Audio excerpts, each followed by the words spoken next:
we'll do a quick roll call and then we'll read that into the record. Roll call, please. Anna here. Sullivan here. Grillo here. Lorick here. Gavich here. Guzikowski here. Seifert here.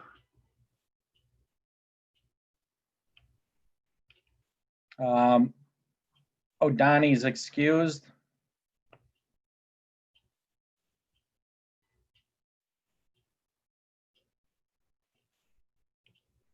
Did we lose Chauncey? And it looks like she dropped. Oh, there she is. I'm here. Okay, we got the roll call. Carrie, would you like to please read the notice into the record?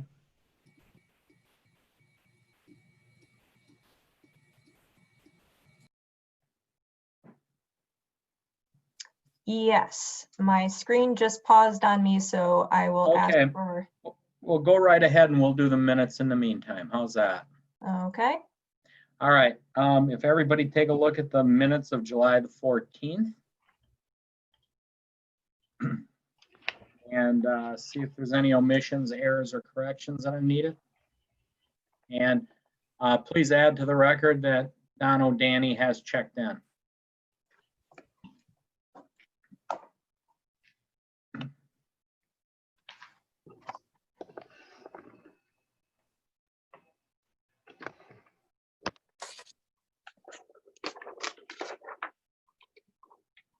So when you're comfortable, we'll take a motion on the minutes.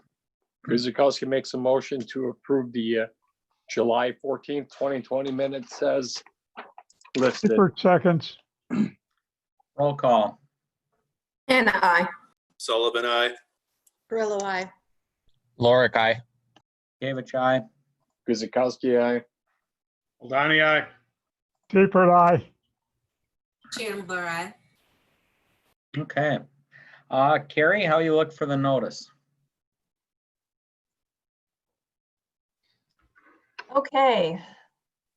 The City of Oak Creek is authorized to hold this public meeting remotely during the COVID-19 public health emergency under the March 16th and March 20th advisories from the Office of Open Government and the Wisconsin Department of Justice. Per the advisories, this meeting being conducted via Zoom video conference with telephone conferencing capabilities was duly noticed per the City of Oak Creek Municipal Code and statutory notice requirements more than 24 hours in advance of the meeting. Members of the public have been advised of the options for participation via direct mailing to property owners within 300 feet of proposal, via the COVID-19 information page on the city's website, via social media, and via the information contained on the meeting agenda. This meeting may also be viewed at the city's YouTube page, the link for which was contained in all aforementioned notice methods. The meeting recording will also be accessible on the city's YouTube page within 48 hours.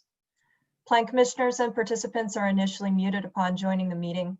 Plan commissioners and staff have the ability to mute and unmute their microphones throughout the meeting. Please mute at all times except for roll call, motions, voting, and when recognized by the chair. Roll call and voting will occur per the usual and customary procedure, starting from Plan Commissioner seating positions south to north in the Common Council chambers. The chair will facilitate questions and comments by calling on each Plan Commissioner or by requesting the use of the raise hand function in the Zoom webinar control panel. Only speak once you have been recognized by the chair or moderator. Applicants, their representatives, and all other participants who wish to speak will be unmuted when there is a direct request for information from the Plan Commissioner staff, when the participant utilizes the raise hand function within the Zoom webinar control panel and the moderator verbally indicates that they are unmuted, and when a phone participant dials *9 to indicate that they wish to speak and the moderator verbally indicates that their line is open. When unmuted, all participants must state their name and address for the record, then proceed with comments or questions. Questions and comments may also be entered into the Q&A function within the Zoom webinar control panel. Staff and/or the moderator will monitor this function during the meeting and provide the information requested. There shall be no private messages or side conversations during the meeting. Utilize the chat or Q&A functions. Chat and Q&A messages are part of the public record. There is one or more public hearings scheduled as part of this meeting. After the chair announces the public hearing, staff will read the public notice into the record, state that the hearing is open and subject to the meeting procedure above, and provide a brief overview of the proposal. The chair will then proceed with the hearing by making calls for public comment. Following the third call for public comment, the chair will close the public hearing and proceed to consideration of the remaining agenda items. Mr. Mayor.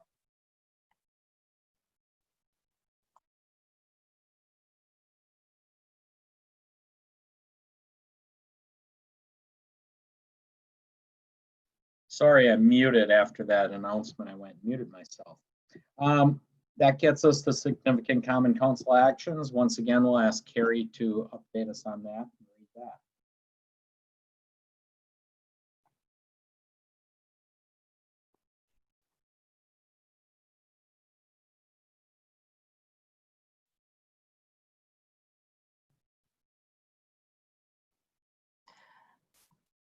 Council approved the following: an ordinance authorizing a conditional use permit for freight yard, freight terminal, transshipment depot facilities in the multi-tenant building on the property at 102 West Oakview Parkway. Also approved an ordinance authorizing a conditional use permit for an animal hospital with kennel and boarding facilities on the property at 318 West Ryan Road. Mr. Mayor. Thank you, Carrie.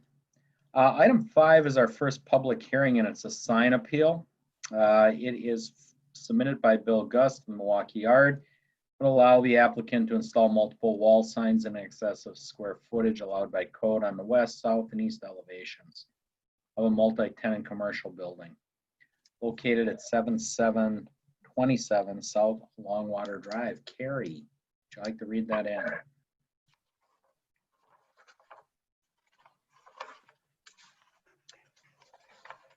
City of Oak Creek notice of public hearing before the Plan Commission.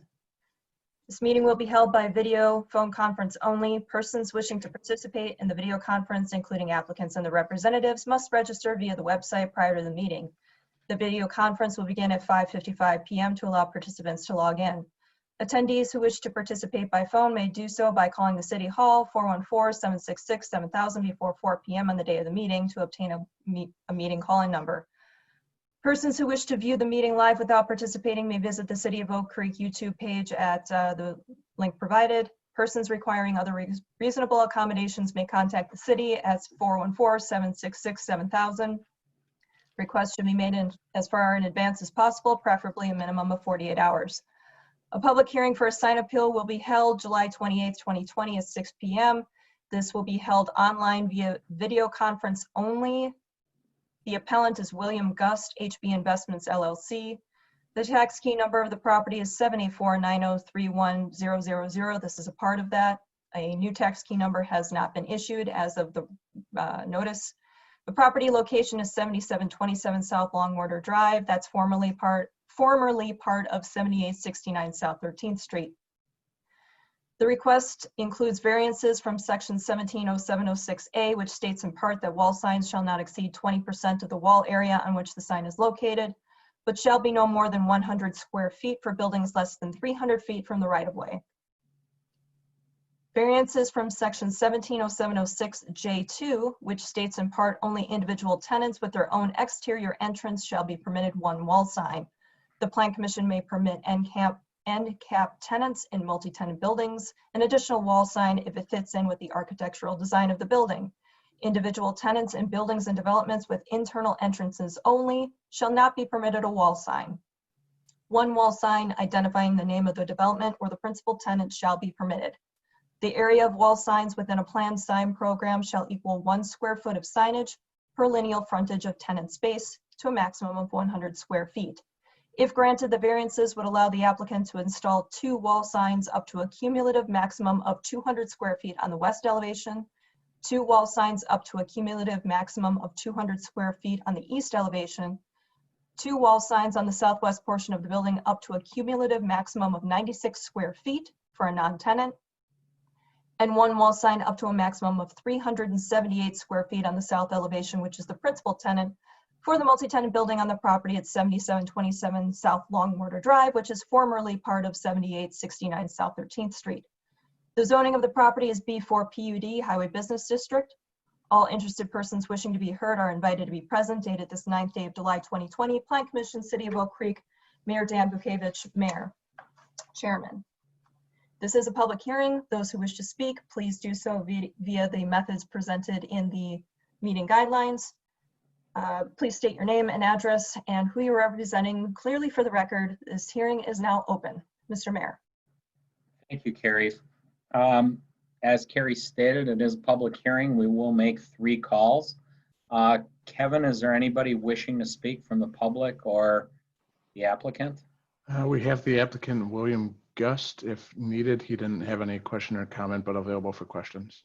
Okay, we'll wait and see when we get to council. Second call, is there anybody from the public wishing to speak? All right, nobody raised their hands. And third and final call, anybody wishing to speak, we will need your name and address for the record. And nobody raised their hands for that call either. Okay, now close the public hearing and move on to 6A, which is consideration of that sign appeal. Carrie, I know you've been getting to do a lot of talking here. Would you like to bring us up to speed before we go to council? Sure. To commission? The request is for several signs, and then the next item on the agenda actually includes a master sign program that incorporates all of the proposed signage, including those that are not part of the sign appeal. So for this sign appeal, we're only talking about the signs on the west elevation, the east elevation, and part of the south elevation.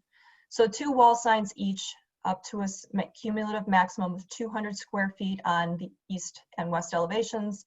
And then on the south, 2 wall signs up to a cumulative max of 96 square feet. It says non-tenant because that is part of the main tenant's programming within the building.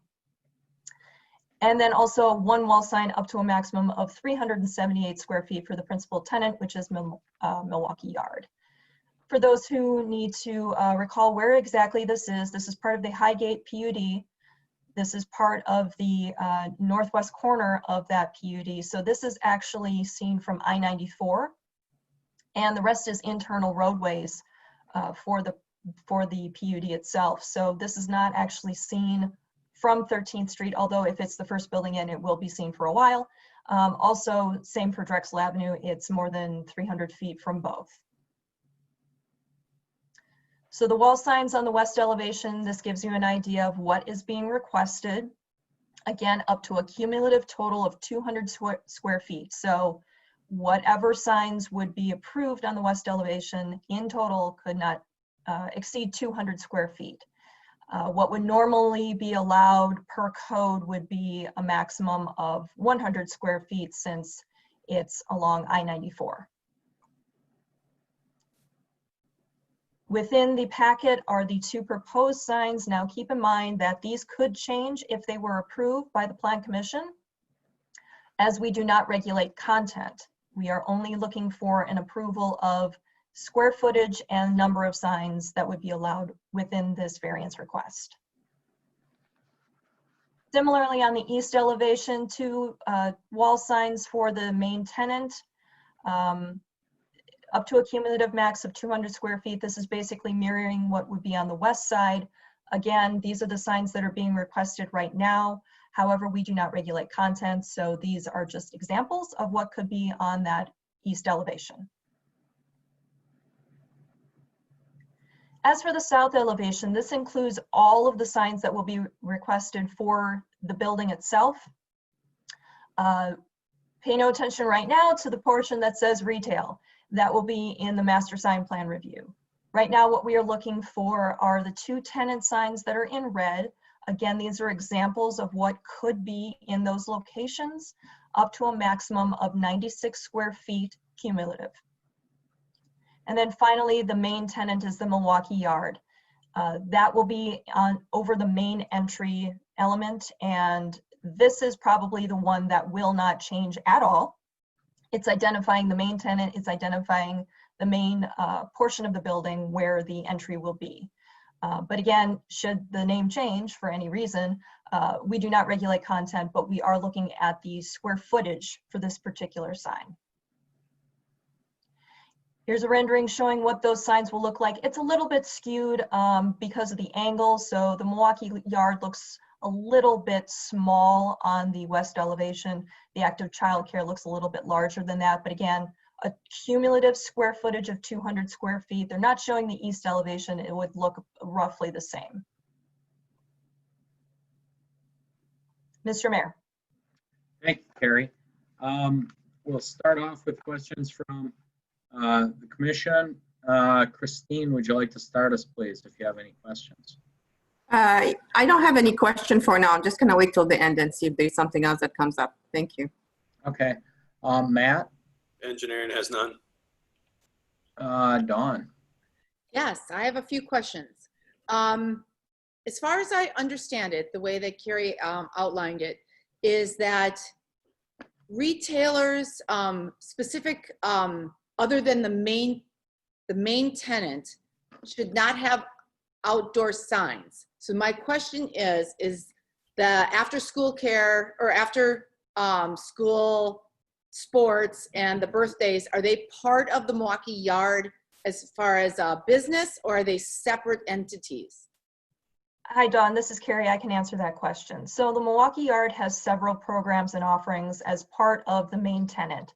The after-school sports, the active childcare, the birthdays, there are a couple of other programs that the Milwaukee Yard itself runs. So yes, you are correct. Those are all Milwaukee Yard offerings. The retail components that you see on the southeast portion of the building would all be tenant spaces. So if you wanted a restaurant, if you wanted a sports equipment retailer, those would be their own, not affiliated with the Milwaukee Yard. Okay, because my personal opinion is that if I was running a retail like a juice bar or something that where I had the private business, I would of course need a sign. But to have all these, birthday parties and after school care and, all those kind of things having their own sign on the side of this building kind of doesn't look great to me. And we don't let other businesses do it. We don't give them special signage about what's going on inside their businesses. So to me, I don't love the idea of giving them all this extra signage to advertise elements that they offer within the yard. That's my 2 cents. Okay. I guess my question will be, as tenant spots, will they have their own singular entrance from the outside, or will everything have to enter once you get into Milwaukee Yard? Mr. Mayor, again, this is Carrie. I can give you a little bit of information about how the building is set up, and Mr. Gust will correct me if there have been any changes to this. Each of the retail components will have their own individual entrances from the south. I believe there is also an option for that end cap tenant on the southeast corner itself to have an entry on the east elevation, but that all depends on what the retailer or commercial entity would need. As far as the programs offered by Milwaukee Yard, while they may be programs, they are somewhat run independently of each other. So while I understand what Commissioner Carrillo was saying, we did have extensive conversation with the applicant at staff level, kind of getting an idea of how the Milwaukee Yard is run, what signs are allowed currently by code, what their other locations have. And we kind of came to this agreement of what would be something that staff would be supportive of. So the daycare is sort of run independently from the rest of the offerings within the Milwaukee Yard. They're almost like their own programs kind of under the umbrella of the Milwaukee Yard, but that's not to say that you would have to necessarily be, for instance, a member in order to utilize the daycare. So that portion would only be accessed through the main entrance. Your after-school sports, the other programs that are within the yard would go through the main entrance. You do see doors here on the south side for where the daycare is, and that's on the southwest portion of the building. Those are emergency exits for that daycare portion. There's also exits that would be in the fenced area, which would be their playground area. And I believe there are also emergency exits on the north side. So yes, the main access would be where you see the large tenant, that entry element. That's where most of the programs within the Milwaukee Yard will be accessed. Okay. This isn't a good comparison, but I would equate this similarly to Pick and Save on Howell Avenue that has cost cutters and maybe a phone store and Marquette Pharmacy within it. Those signs exist, even though Pick and Save is per se the anchor. So if you were going to rent retail space, you're definitely going to need a sign. It's no different than a strip mall in that regard. But again, it's just how I'm looking at it. But you make a good point, Dawn. So anyhow, next question. What else do you have? That's all I have for right now. Oh, okay. Greg? I don't have any questions at this time. Thank you. Okay. Chris? I don't have any questions either. Don? Oh, unmute. Okay, yeah, I got it. I guess I'm just, one thing that caught my ear when Carrie was talking, she said that they've been working with staff on the signs that would be acceptable, if I heard that right, but staff does not recommend the motion. If that's true, I guess I'm a little confused. So the way this works, staff does not make a recommendation on sign appeals. The reason we don't make a recommendation on sign appeals is because we are considered, as staff, party to an appeal. We have to abide by code. However, there's a motion presented for Plan Commission consideration, and that motion is always made in the affirmative. If the Plan Commission does not wish to approve or wishes to approve each sign individually, then that would require either several motions or a motion in the affirmative and a vote against. It's a little bit awkward, but staff always has to work with the applicant to get to a point where there is something that staff is comfortable presenting to the Plan Commission. If it was something that we did not support in its entirety, we could still present it to the Plan Commission and recommend against.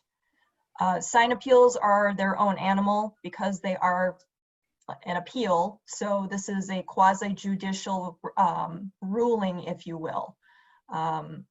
It's an official action that staff has to be impartial to, even though we have worked with the applicant to get to a point where the Plan Commission could consider something that, if it were approved, staff would not be wholly objectionable to.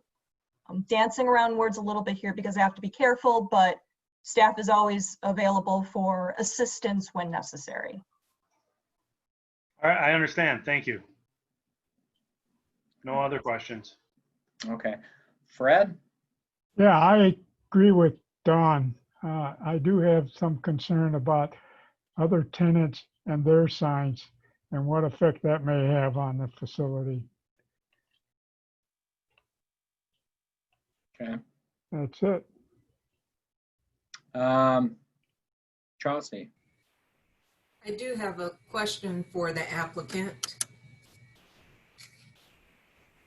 My question is in regards to the location of the signs versus where the actual tenant will reside in the building.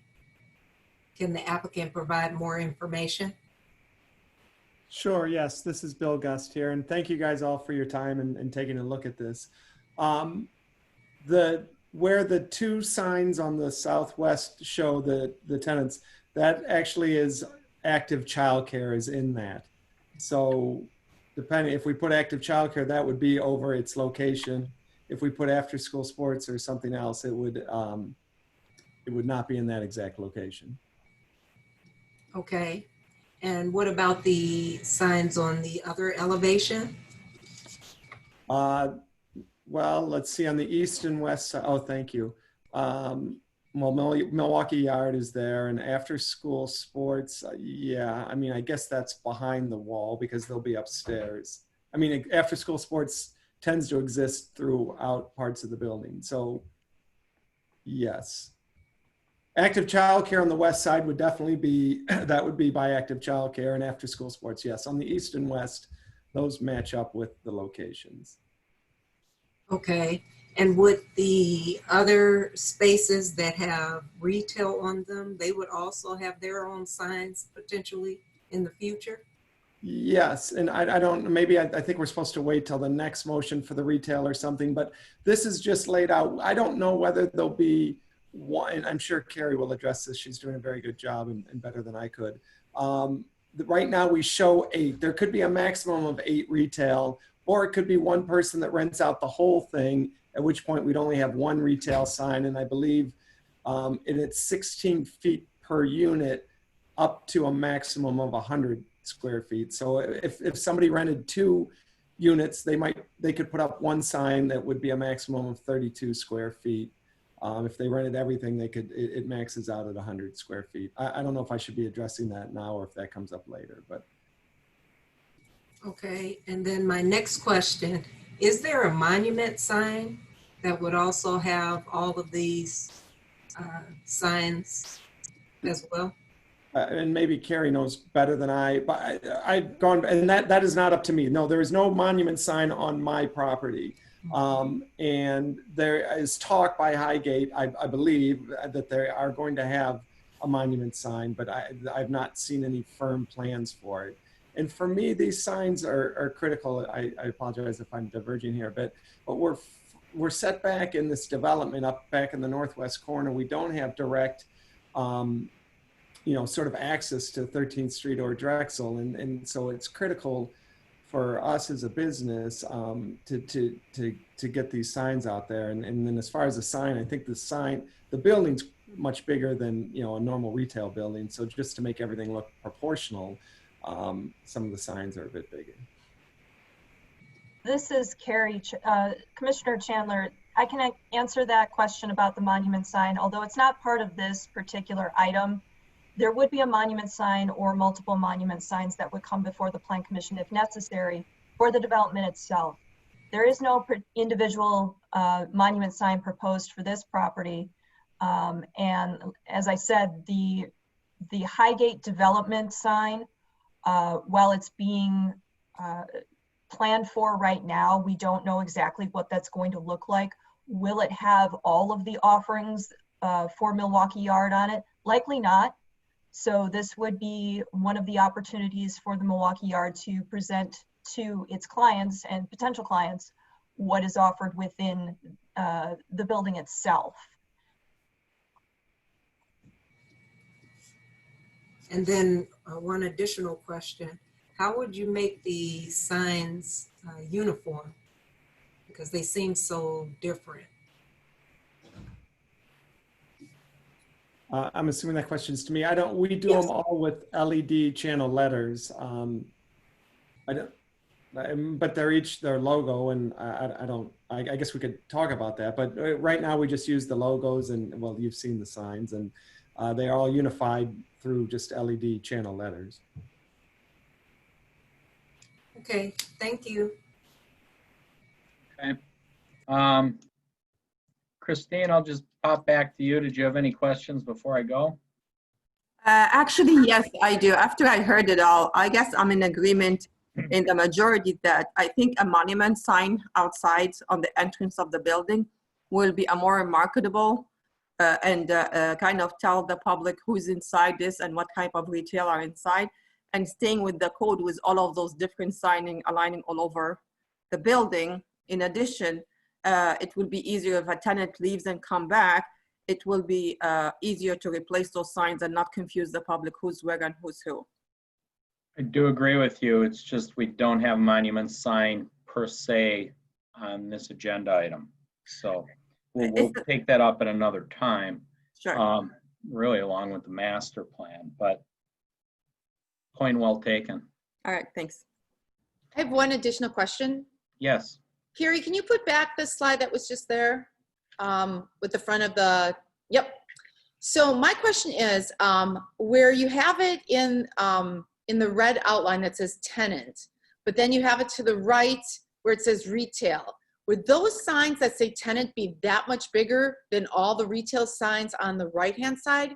If I'm looking at it just, visually, they look much bigger than the retail would be. So this is Carrie. I can provide a little bit of information about that. The two tenant signs on the southwest portion are slightly bigger. Again, it's up to a maximum of 96 square feet that's being requested in total. So they wouldn't be 96 square feet each. And the retail components, that's up to a maximum of 16 square feet based on lineal frontage of the retail space. And that's per code.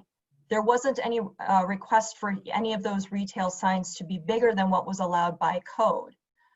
Certainly, it could have been part of the request, but since we don't know if all of those retail options are going to be individually occupied, if they're going to be, combined, this is the maximum that would be allowed. So yes, the two signs on the southwest corner would be larger, potentially, if approved by this variance. In that same discussion, active childcare going on to the east side or west side of the building, why wouldn't they all be in a row to match like the retailers will be? And that they all should be kind of the same size so that it looks like there are 3 entities on the left and then whatever they rent on the right side of the building, so that it kind of looks like a storefront, or like you said, in Pick and Save. Not one of them is real big on the side of Pick and Save, but they're all kind of on the front side of the building, which would be the south elevation. Well, similarly, when we have a business on the end, much like First Watch, an end cap user, or Stanton, we give the end cap that option on the end always. Right, but it's not up high and it's in line and it matches. And It's giving exposure to the west side, which is the only exposure to traffic they're going to have. So this is Carrie again. I think there's a little bit of confusion about possibly where the building is situated. Yes, it's probably going to be the first building in on the development side, but this is part of a larger development. So this road that is on the east side of the building, that's an internal access road. That is not Drexel Avenue. That is not 13th Street. So the sign that's going to be on the east side of the building, the signs that are proposed to be on the east side of the building, are meant for wayfinding, essentially for interior to the development itself. And then again, on the west side, that's only seen from I-94. So this building is a little bit tucked into the corner, the northwest corner of this larger development on 13th Street. It's, if I remember correctly, it's about 3.5 acres on this site, and it's part of a 25-acre plus development. So once there are other buildings, this building will only be able to be seen likely from I-94, depending on what else goes into the development itself. And then as far as the tenants are concerned, the placement that's shown on both the east and west elevations are actually on an element of the building. So that rectangle that's on the screen right now is actually a protrusion from the building, and then the rest of the wall is set back. So if you had them kind of in line there, if I'm understanding the question correctly, you would have an offset of signs there, where one would be set back a little bit further than the one on the element here. You can see it a little bit better in the rendering. This gray column here sticks out a little bit further from where you see the stripes on the wall adjacent to it. I hope that helps. Yeah, don't you think though it looks like from I-94, it's the Milwaukee Yard Active Child Care Center. And that's what's in that building, is just childcare. Well, again, we don't actually regulate content, so they're asking for 2 signs. It could be active childcare in Milwaukee Yard. It could be something else. What they're asking for is 2 signs up to 200 square feet, regardless of what they say. Same for the birthdays, the school sports, you know, all of that. It's really, they're asking for the size and the location of the signs. Not the content. That's always how the sign appeals go, and we have to remember that as far as what our job is here, it's not the contents, it's whether or not we're okay with the location and position.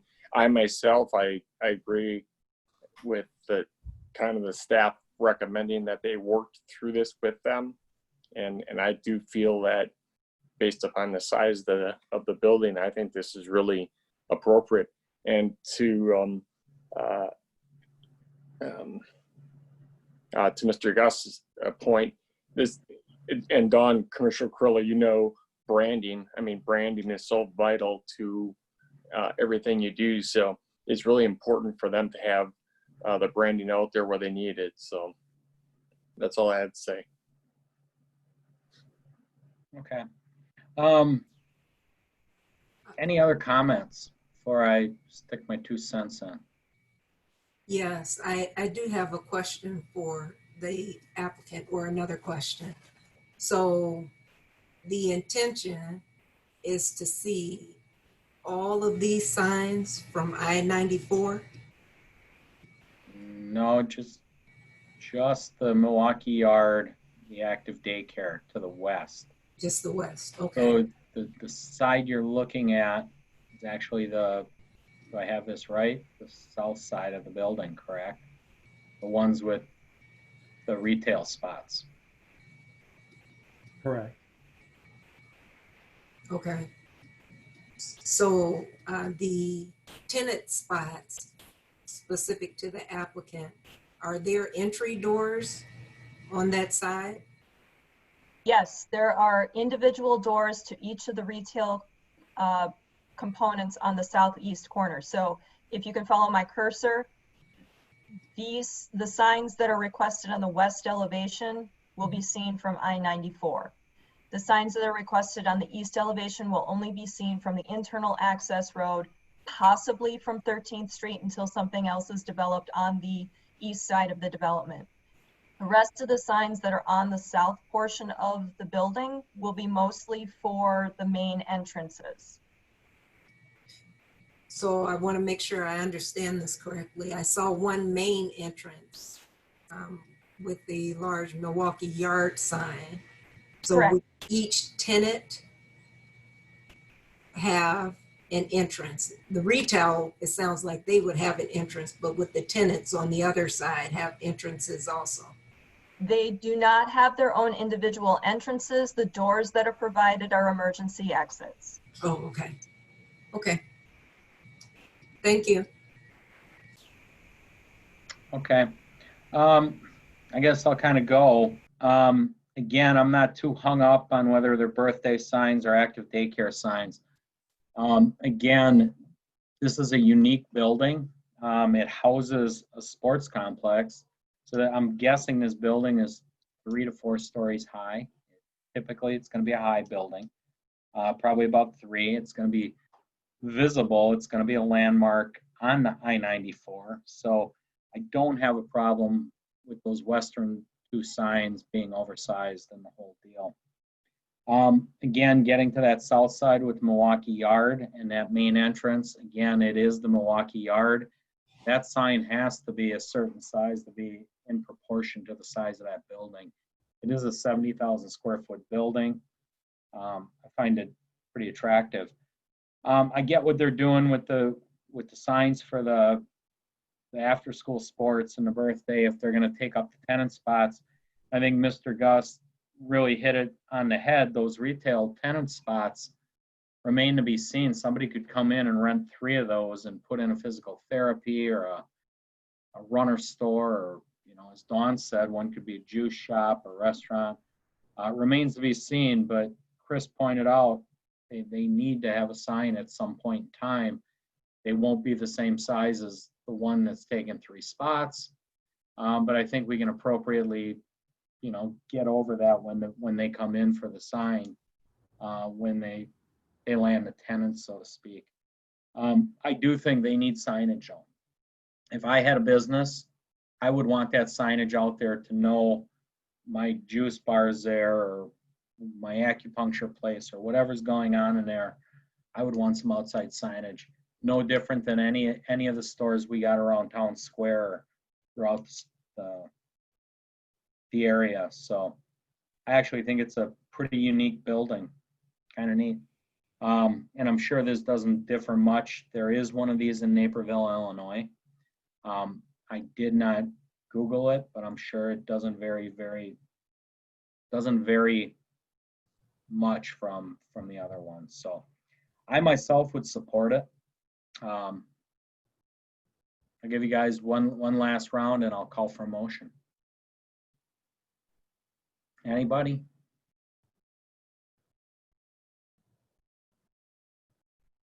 Okay. Nothing for me.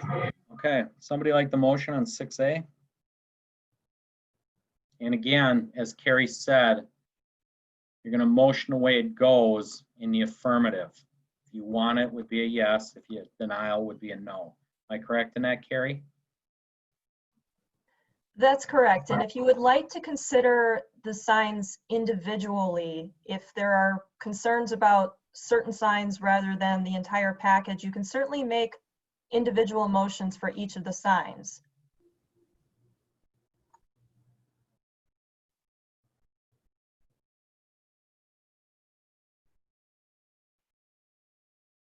I guess I want to put one more point out there. As far as the signs go, not only are they wayfinding for customers, they're wayfinding for fire as well. So keep that in mind. Can people hear me? Yes, go ahead, Bill. Oh, sorry, I didn't know if I was on mute. Thank you guys so much. I guess the only thing, getting to Dawn and some others points on the south side, I see where you're coming from. I just feel like if we don't put the tenant signs on the left or on the west side, and then we put up I feel like the building's just going to be off balance. Like we're going to have signs on one side of the building and not others. I mean, that's part of the reason I had them there. I just think it gives the building more balance visually. So I just wanted to put that in there. Good point. Agreed. Okay, commissioners, who would like to do it? I'll take it, Mayor Dan. Just Carrie, if we were going to go for the whole enchilada, if I wanted to motion, I'm looking in our packet on page 3 of 3.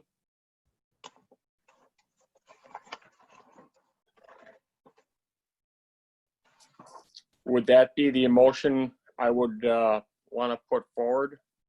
Yes, the motion on page 3 includes all of the requested signs. Keep in mind, if that motion fails, all of the signs that were requested for variances fail.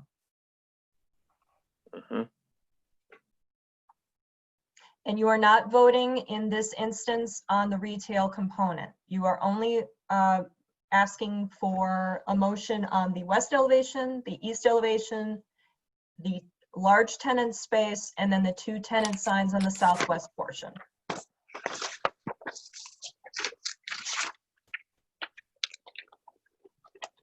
And keep in mind that your decision here does actually affect the next agenda item for this, which is the master sign plan.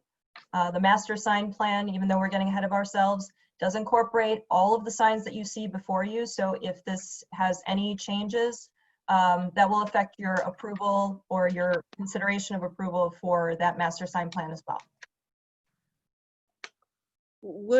Can everybody hear me? Mm-hmm. Okay. Yes. I would feel more comfortable if we took the active daycare sign and put the 3 across the left-hand side instead of the one just on 94. So it looked like there are 3 areas that go into the Milwaukee yard and then all the retail on the right. I think that seems more, but whoever's going to make the motion can choose how they want to. Which elevation are you talking about, Don? That would be the west, Chris. The west one where it says active childcare, we don't know what it can say. It could say anything there. And it's facing the... So you only want to give them one sign on the west side. Right, just the main sign, Milwaukee yard, and then the 3 elements across the front on the left, and then the retail on the right, looking like there's 3 that belong inside the Milwaukee yard. There'll be 3 divided in that area, and then all the retail on the other side. It just seems more cohesive to me than just, and we don't know if it says active childcare, but then there's a whole nother sign on that top part. I disagree. I'd leave it at 2 signs, but that's my 2 cents. Well, let me clarify one thing. So the recommendation would be 1 sign up to a certain size on the west elevation, an allowance for 3 signs on the southwest portion up to a certain square footage, and then 1 sign on the east elevation up to a certain square footage?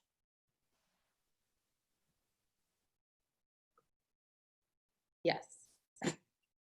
I mean, Okay. that seems that it flanks over the top of the door, and it just seems more organized to me, but that is just my opinion. This is Bill Gus. Don, thank you so much.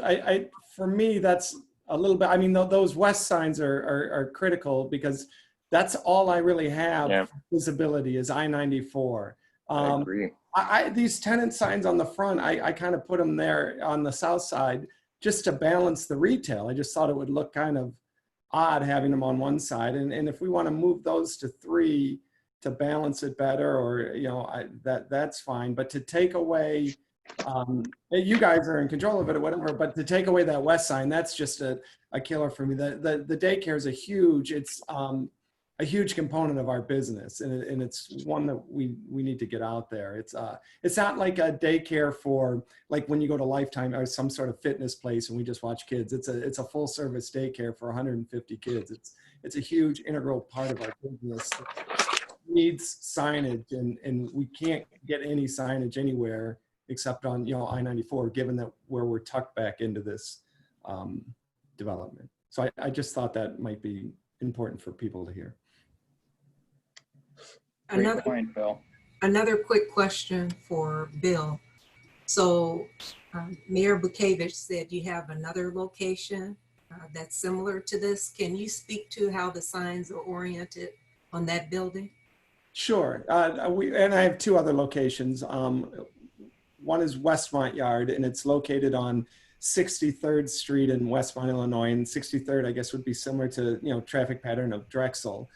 So we're right on there, and we have a big Westmont Yard sign, you know, up on the top and in sort of the middle. And then we have a big active childcare on the left-hand side. And then we have storefronts up along it, and we have all of our businesses there. We have about 5 or 6 signs.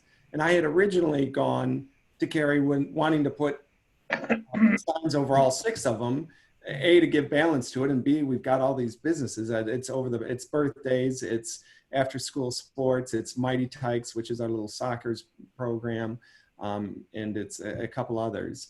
But she had said that she thought that was too many, and we kind of moved it down to the 2. And then at Naperville, we have a big Westmont Yard sign on one side and a big active childcare sign on the other side. And then rather than the retail signs, we have windows decals across all of the windows. That Naperville Yard is tucked in a place where nobody would see the signs, no matter how many we put up. It's in an office complex, so putting the signs there, it's not as useful because nobody really sees them. And once again, these signs on the south elevation, they're not for I-94. Those are the 2 signs on the other side. Who would utilize these signs? Because to my understanding, is this next to that internal access road? It's not even next to that. I think it would be next to our parking lot. The east side is next to the internal road. This is really just in the parking lot. I honestly, you bring up a good point. The marketing value of those signs is not as high.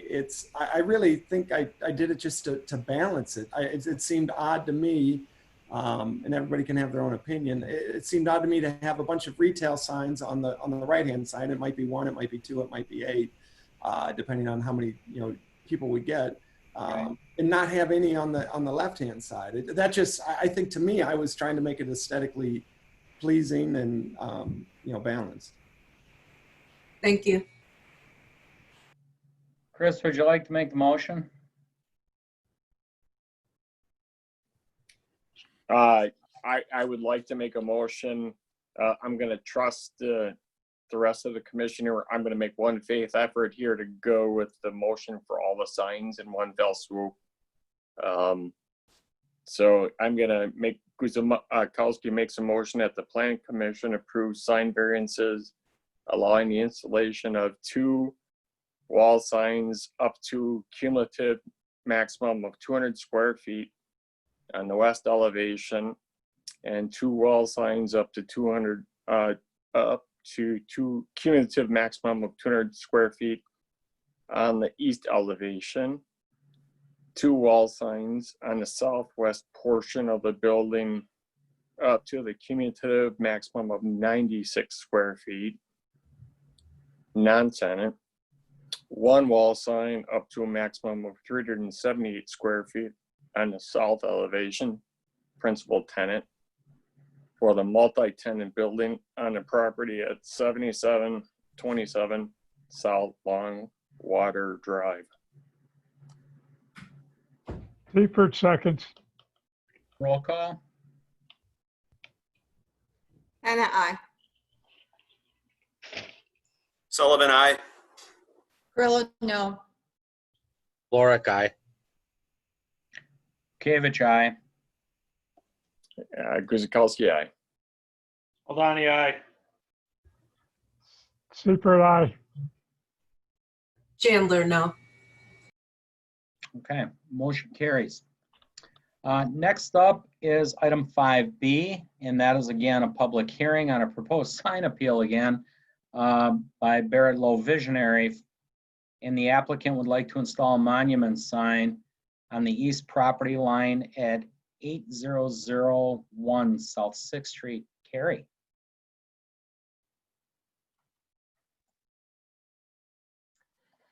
City of Oak Creek, notice of public hearing before the Plan Commission. This meeting will be held by video phone conference only. Persons wishing to participate in the video conference, including applicants and their representatives, must register via the online link prior to the meeting.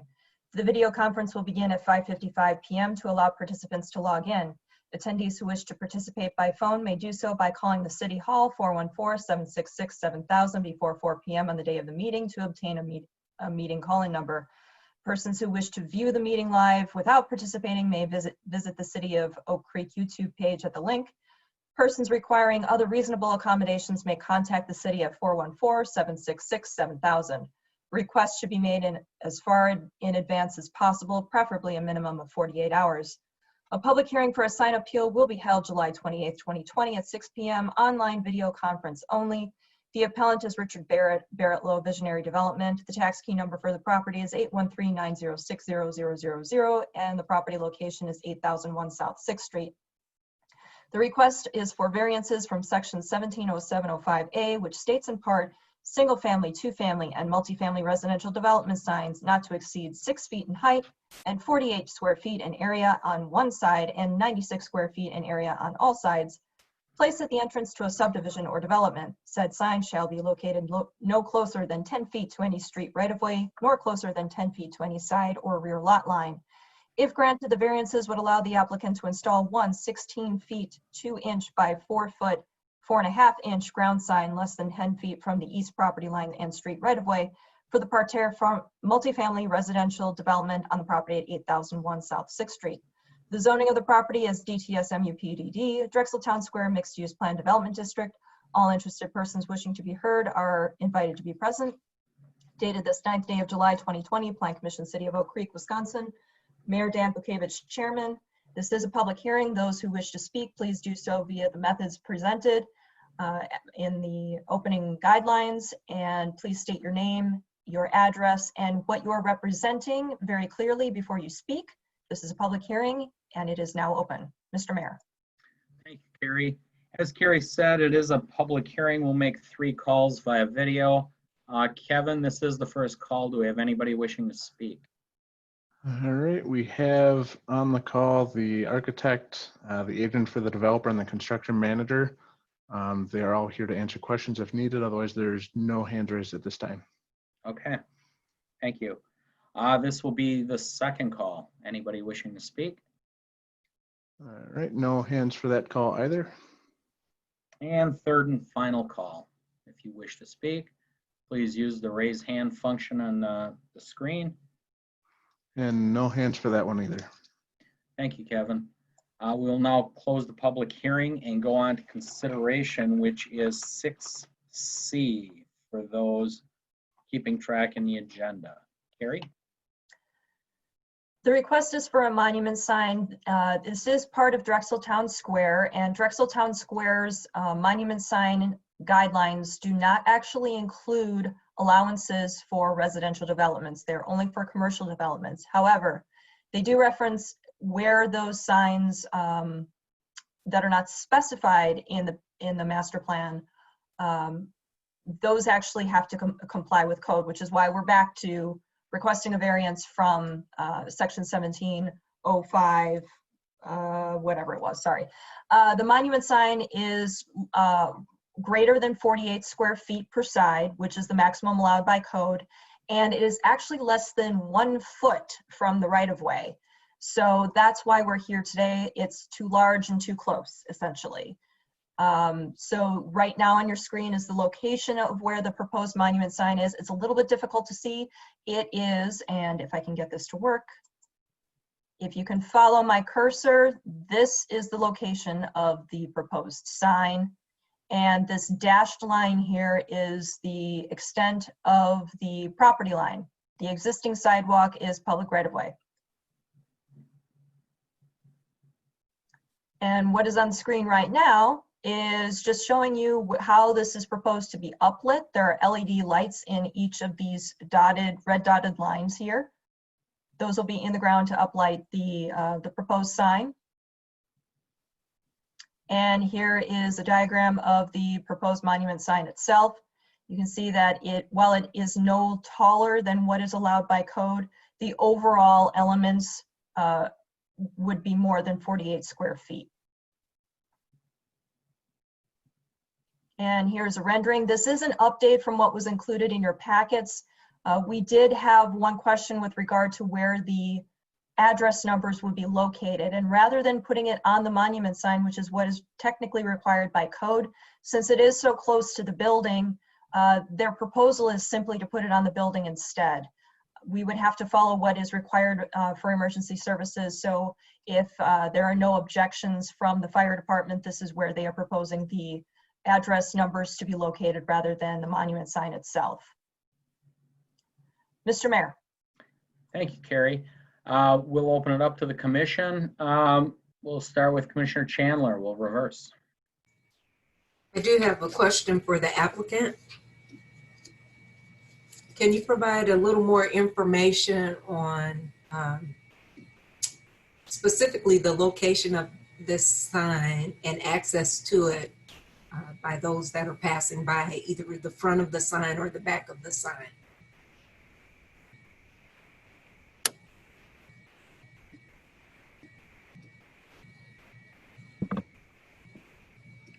This is Katie Menakis, representing Rinka, 756 North Milwaukee Street, Suite 250, Milwaukee, Wisconsin. I can speak to that. On the left side of the page, you can see how we push the massing away from the street to kind of have a grand motor court drop-off area. We have 240 units here, ample amenity space, and we wanted to give the identity of the building a front door, essentially, for the entire development. So this motor court is what we're calling it, is the whole front to the building. Also, there's a large parking garage underneath the entire footprint of all three, and the courtyards between the fingers pointing west. So to meet the parking requirement for this development, we were a little pinched on property offsets. And this was a location where we could dip into the building for the cars and then also have prominence with the monument sign right on the sidewalk. We think that the sign size and location are appropriate for the overall project, although it doesn't meet the residential sign requirements, which is why we're requesting the variance. Now, based on the location of the sign, who is the sign for? Those that are walking by or for actual vehicles that are passing by? Because it is pretty low. It looks low. Sure. Actually, both. If you want to scroll back to the front view, yeah, this is perfect. So the sidewalk is actually 18 inches lower than the first floor. We have walk-ups around the entire property, so there's a little bit of offset between private area and public area. So the ramp, you kind of ramp up 18 inches and drive around the sign. So this is actually wayfinding for both pedestrians along the way or for the entire development. So this is essentially front door drop off for whomever is passing by or picking up, dropping off. Okay. And so there will be no other signs on this structure or this building? This is the one and only sign suggested? That's correct. There is a fitness center on the northeast corner, but that is for the project, this development, and not open to the public. Okay, thank you. Okay, thank you. Commissioner Siebert. Yeah, I'm a little concerned about the sign being right on top of the sidewalk. Pedestrians walking by could easily bump that sign if you had a stroller, little kids and so forth, and it's an electric sign. I really see that it's a potential hazard. Plus, I think you couldn't really see much of the sign from the road because cars are parking right in front of it and you can block half of it, most of it. I just think it's a very poor location for that sign. Okay. There's actually, if you zoom in and you see that strip, there's no way to park in front of it. The parallel stalls, there's a pause in that rhythm along the east side. So there will not be obstructions. Also, the lighting is in the planting strip. It is tight, but if you go back to the elevation of the sign itself, it shows the large podium, well, less than 2 inches or 2 feet. It's about 2 foot 1 inch concrete podium that this sign will sit on. But essentially, to raise it up, and there's a little bit of buffer of green in front.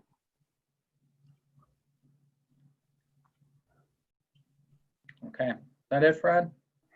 Well, yeah, I'm just concerned about kids primarily trying to climb on things and so forth and going down. And I really think it's a safety hazard. Okay. That's it. Okay, thanks, Fred. Commissioner O'Danny? I guess it could be debatable if it's a safety hazard, if that's how Fred feels. I'm not here to tell him he shouldn't feel that way. But my point is going to be, we have a list of 4 things that we need to use for our decisions to approve a sign variance. And I can say, I could probably answer all 4 of these exactly the same way I'd answered them for our last sign variance. And that's me. I'm not saying everybody would answer them the same way.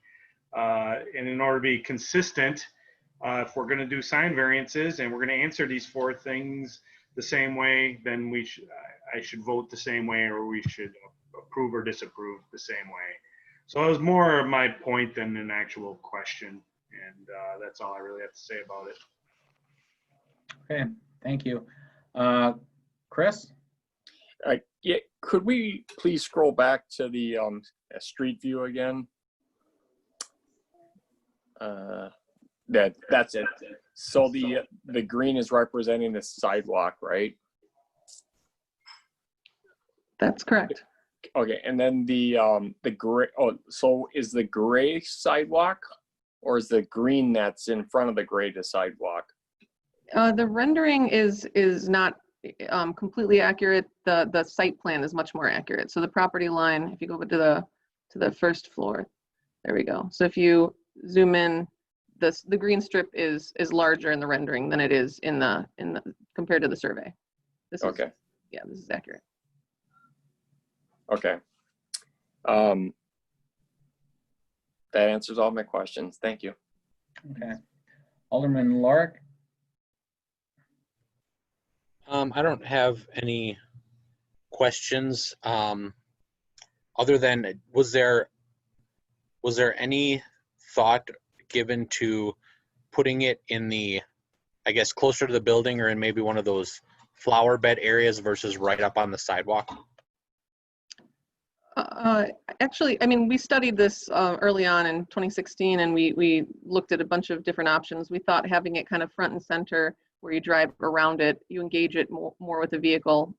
We did study different options, but the way that the massing steps back to this front porch entry area, it felt more balanced, centered, where you're not going to be blocking it. If you're coming south on 6th Street, you don't want the retail massing to block any visibility for the main entrance signage. Okay, thank you. Yeah, I guess, I mean, I'm not a huge fan of it being right up on the sidewalk across from the city hall and the library there, but if that's really the only option, I guess I have no further questions right now. Okay. Commissioner Carrillo? I really like its placement. Being a resident of this area, I like how it's lit. It doesn't look commercial with big channel letters. It's not on the side of the building to draw attention, you know, to make it look commercial. And I like how it's in the middle of the car drive up. I think it makes a good center area where maybe, you know, you would have to put planters there or something anyway, so somebody didn't take that curve incorrectly. And so I think it kind of solves all the problems. So I'm in favor of it. Okay. Commissioner Sullivan? Yeah, I guess this is more of a comment.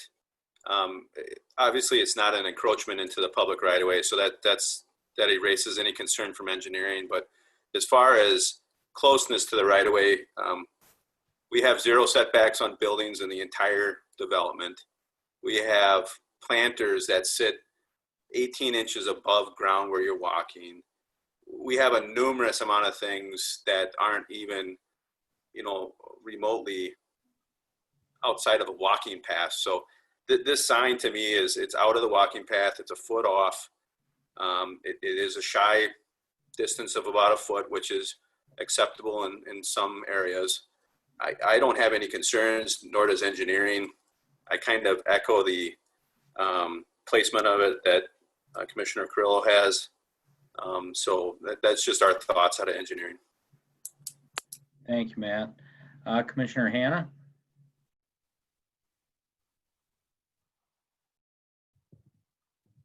I actually have no comments. Thank you. Okay. Oh, someone in the background did. Yes, they're running around. Sorry about that. That's okay. Puts a little fun in it, actually. Okay, I guess I'll just throw my 2 cents in.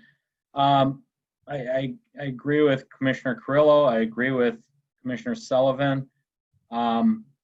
There's 0 setbacks on a lot of stuff in Drexeltown Square. This ParTerre was always meant to be a very distinct, different feel. That's why that motor drive, what did you guys call it? Motor coach approach? Motor court. Motor court, thank you. Was put in, and we went really long and hard with that because, you know, we gave up a couple parking spaces for that. And, I know Katie made the mention that there wouldn't be parking in front of that. This was unique from the get-go. We knew it'd be a little challenging. You know, they're not a typical developer that floods their facilities with signs. So Commissioner Chandler brought up it'd be the one and only sign, much like Emerald Row. There's not a lot of signage around Emerald Row, and what's done, it's done very well. I like it. It gives a whole different feel. This is an upscale resort type feel. I really don't have any issues with it with this 0 setback. Do I wish it was back a little farther? Something like that. I get it. But for what we have to work with and what we wanted to accomplish, I would say it fits. So And again, Commissioner O'Dani, well pointed out, very logical there, Spock. You did a good job with that, so makes sense. So if there's no further questions, I'll give it a second. If you want, please speak up. If not, we'll move for a motion. Mr. Mayor, Mike Avey with Fire. Oh, I'm sorry, Mike, go ahead. Sure. Just wanted to comment on the location of the address numbers. We have no objections to the proposal of where those. Thank you. And again, we don't know the size of it, but obviously if you confer with fire, and obviously you prefer numbers and it's spelled out, I would think. In a hurry, you don't want to be reading spelled out letters. Yeah, correct. There is some provisions that where they would be located and the size of the lettering. Okay. Sorry about that, Mike. Thanks for the input. Okay, motion on 6C. I'll go. Oldani moves that the Plan Commission approve sign variances allowing the installation of one 16-foot by 2-inch by 4-foot, 4.5-inch ground sign less than 10 feet from the east property line street right-of-way for the ParTerre multifamily residential development on the property of 8001 South 6th Street. If the Plan Commission does not determine that the variances are acceptable, the correct procedure would be to make, I don't know if I'm supposed to read that, the motion. Yeah, the last part is not part of the motion. Sorry, I realized I was halfway into it. All right, we'll stop at 8001 South 6th Street. Oracle second. Roll call. Hannah, aye. Sullivan, I. Grillo, aye. On. Sorry. That's okay. Lorick, aye. Gavich, aye. Guzikowski, aye. Oldani, aye. Seifert, no. Chandler, aye. Okay, thank you very much. That brings us back. I know we're moving around a little funny today, but we're at 6B, and it's review the signed master plan submitted by Bill Gus, Milwaukee Yard for the multi-tenant building we just discussed on Longwater Drive. Carrie, would you like to recap this again? I know we kind of covered a lot of it. We did. So based on the Plan Commission's approval of all of the variances, now we have the inclusion with the master sign plan of all of those tenant spaces. Now I say all of them, they're the potential tenant spaces. So if we get back to the south elevation, what we're really looking at here is the incorporation of those 8 potential retail spaces. Now again, that is the maximum that could be accommodated by the building. It could be fewer, but this is the most that it would ever have. Each of those retail signs could be a maximum of 16 square feet based on the lineal frontage of each of the tenant spaces. Again, if that's reduced in number, it would be based on the tenant space build out. So if, for instance, they have 2 of the tenant spaces, they would be allowed more than the 16 square feet. They would be allowed double. So this proposed master plan includes all of those signs.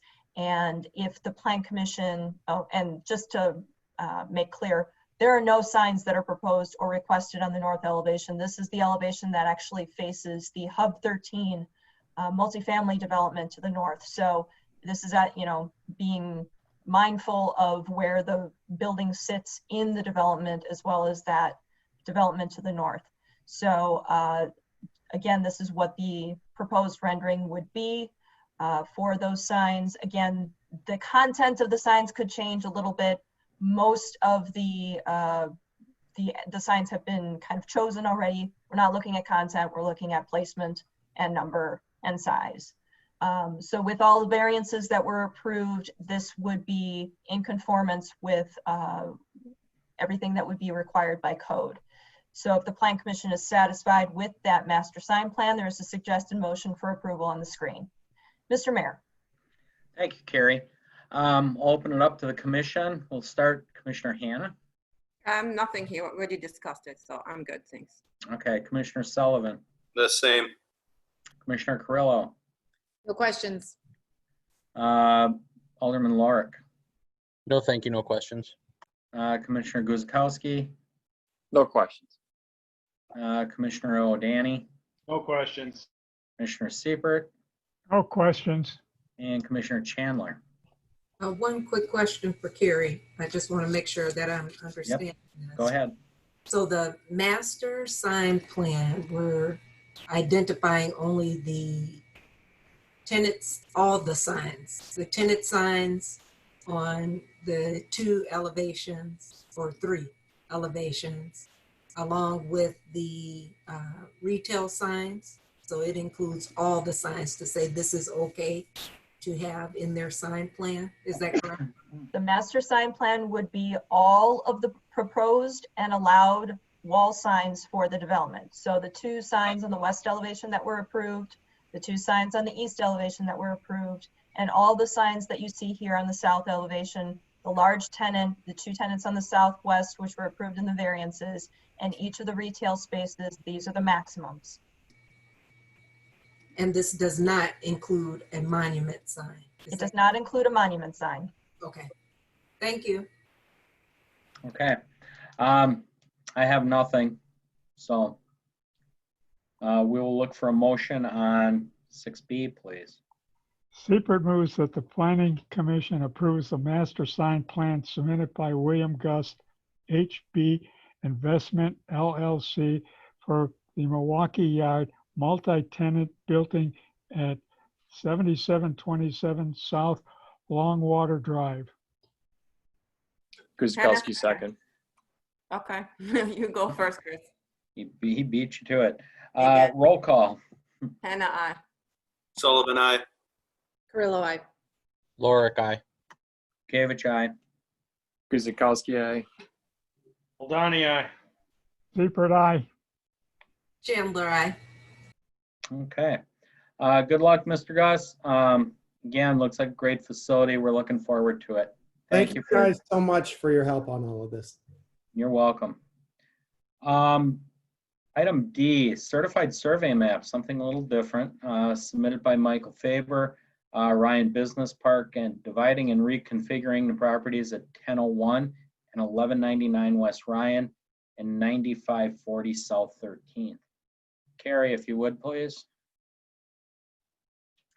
Thank you, Mr. Mayor. This is a proposed certified survey map for the properties that are highlighted in red. Now, it does only affect a portion of those properties, as there was a CSM that divided this back in May that was approved.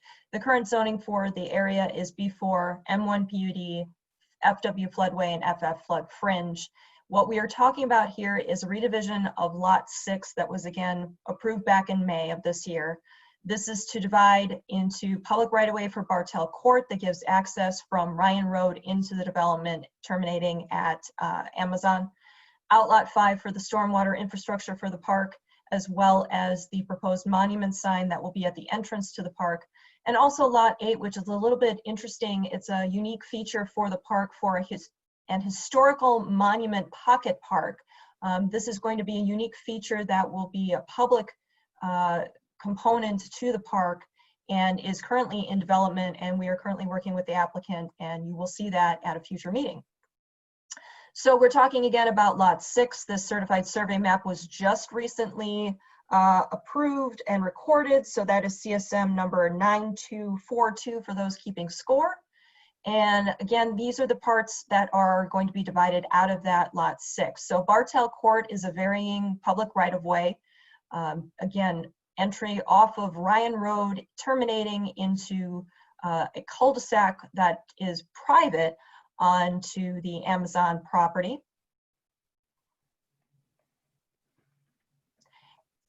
We skipped it. Okay, so Outlot 5 here is where the proposed stormwater infrastructure for the park will be. You'll notice that the northern part is a sign easement. That is where the proposed monument entry sign and associated landscaping will be for the park. That is also in development. And Lot 8 is where that historic monument pocket park is proposed to be located. Be quite an interesting, unique feature. I think everybody will get a kick out of reviewing those plans. It's really cool. With that, there is a suggested motion on the screen for approval of the certified survey map should there be no questions or objections from the Plan Commission. Mr. Mayor. Thank you, Carrie. Kevin, before I go to commission, is Mr. Faber, is he on with us? Would he like to say something, or are we just? He is on and available for questions. Okay, if he wants to make a statement, he's more than welcome, but I forget which way we're starting. I think with Commissioner Chandler. I have one quick question for Carrie. Can you provide a little more information on what a pocket park is? Is it just So a pocket park, yeah, basically what a pocket park is it's a small scale park element that is not going to have any kind of playground equipment or anything like that. This is going to be more of kind of a seating area right now is how I would propose it. There's going to be kind of like an open air structure, almost like a pergola at this point. And then there will be some historic element to it that kind of gives visitors an idea of what historically was there, specifically with regard to the railroad history there. So this is still in development, and it will, because it has some interesting elements that include structures, this will be going before the Plan Commission at some point in the future, so you can review it and take a look at it. This lot, and I failed to mention this before, this lot, the outlot, and the public right-of-way are all going to be transferred to the city. So the city would, in essence, own the property on which this pocket park, this historic monument, would be placed, and the maintenance of it would be by the park itself. Thank you. Commissioner Seibert, Fred. No, I don't see any problems. Don?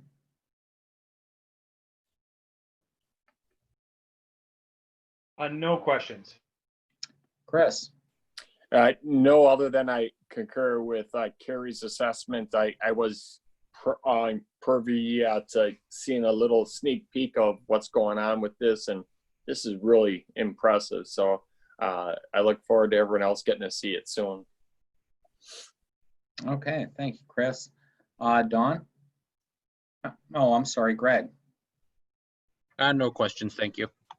Dawn? No questions. Matt? No questions. And Christine? Nothing here, thank you. Okay. No, I have nothing to add other than to give you an idea of what I'd consider a park in downtown Milwaukee, across from Northwest Mutual, Donald, on the top of the parking structure where the sunburst is, that's considered a park.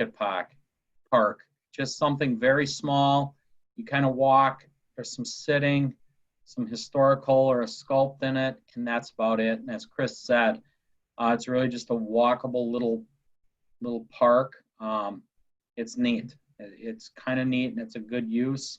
And quite frankly, I think it's very thoughtful, going back to the historical value of what that land was for the residents that were there. So kind of neat. Very much. So with that, motion. Guzikowski makes a motion that the Plan Commission recommends to the Common Council that the certified survey map submitted by Michael Faber, Ryan Business Park, LLC, for the properties at 1001 and 1199 West Ryan Road and 9540 South 13th Street be approved with the following condition: that all technical corrections, including but not limited to spelling errors, minor coordinate geometry corrections, and corrections required for compliance with municipal code and Wisconsin statutes be made prior to recording. Seibert seconds. Roll call. Hannah, aye. Sullivan, aye. Grillo, aye.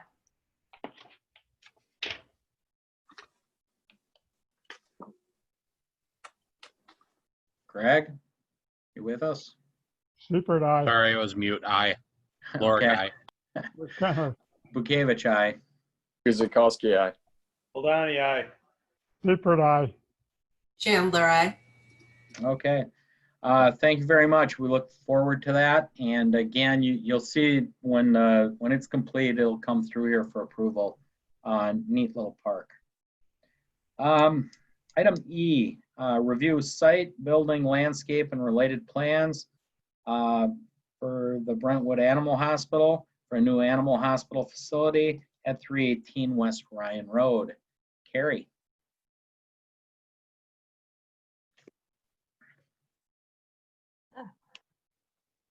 Thank you, Mr. Mayor. This is something that we previously reviewed for conditional use permit, and that was approved by the Common Council just last week. So, hooray!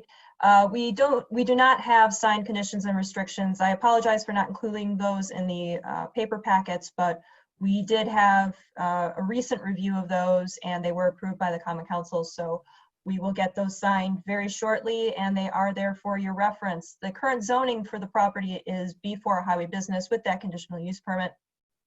There is an existing animal hospital facility on a portion of the property, and this would expand it into a brand new building. That old building, as you'll recall, will become more of a storage and overflow building, and all of these services will be provided in this new facility. It's about 14,000 square feet roughly. And this will have kennel and boarding facilities that were approved as part of that conditional use permit. On the screen right now are the existing conditions for the property. So you'll notice that on the north part, there's some concrete and an existing, I believe that's a storage building to be removed. And then there's a couple of pieces of landscaping that will also be removed. This is the area where there will be a new fenced dog run. And on the screen right now for the existing conditions, we're looking at the southern part of the facility where we do have the existing building with the existing dog run, the existing parking, and the existing home that will be raised in order to put in the new building. And there will be new landscaping features and some additional parking on the side here, as proposed in the site plan now on the screen. So the entire site is on the left-hand portion, but we're going to focus in on what the expansion is, which is in the colored concept plan on the screen right now. So you see the proposed building and the addition of the parking to the south and east, a little bit to the north as well, with a new dumpster enclosure there on the northwest corner. And as we get into the landscape plans for this, we are looking at the northern part. And again, this is where the fenced-in dog run will be. There's a proposed rain garden for green infrastructure purposes that is also proposed on the northwest side here. A little bit of impact to the wetland here for the trash enclosure and some associated landscaping that will require a permit approved by the DNR if the wetland is determined to be non-man-made, and they will have to have a permit from DNR or an approval saying that they're exempt.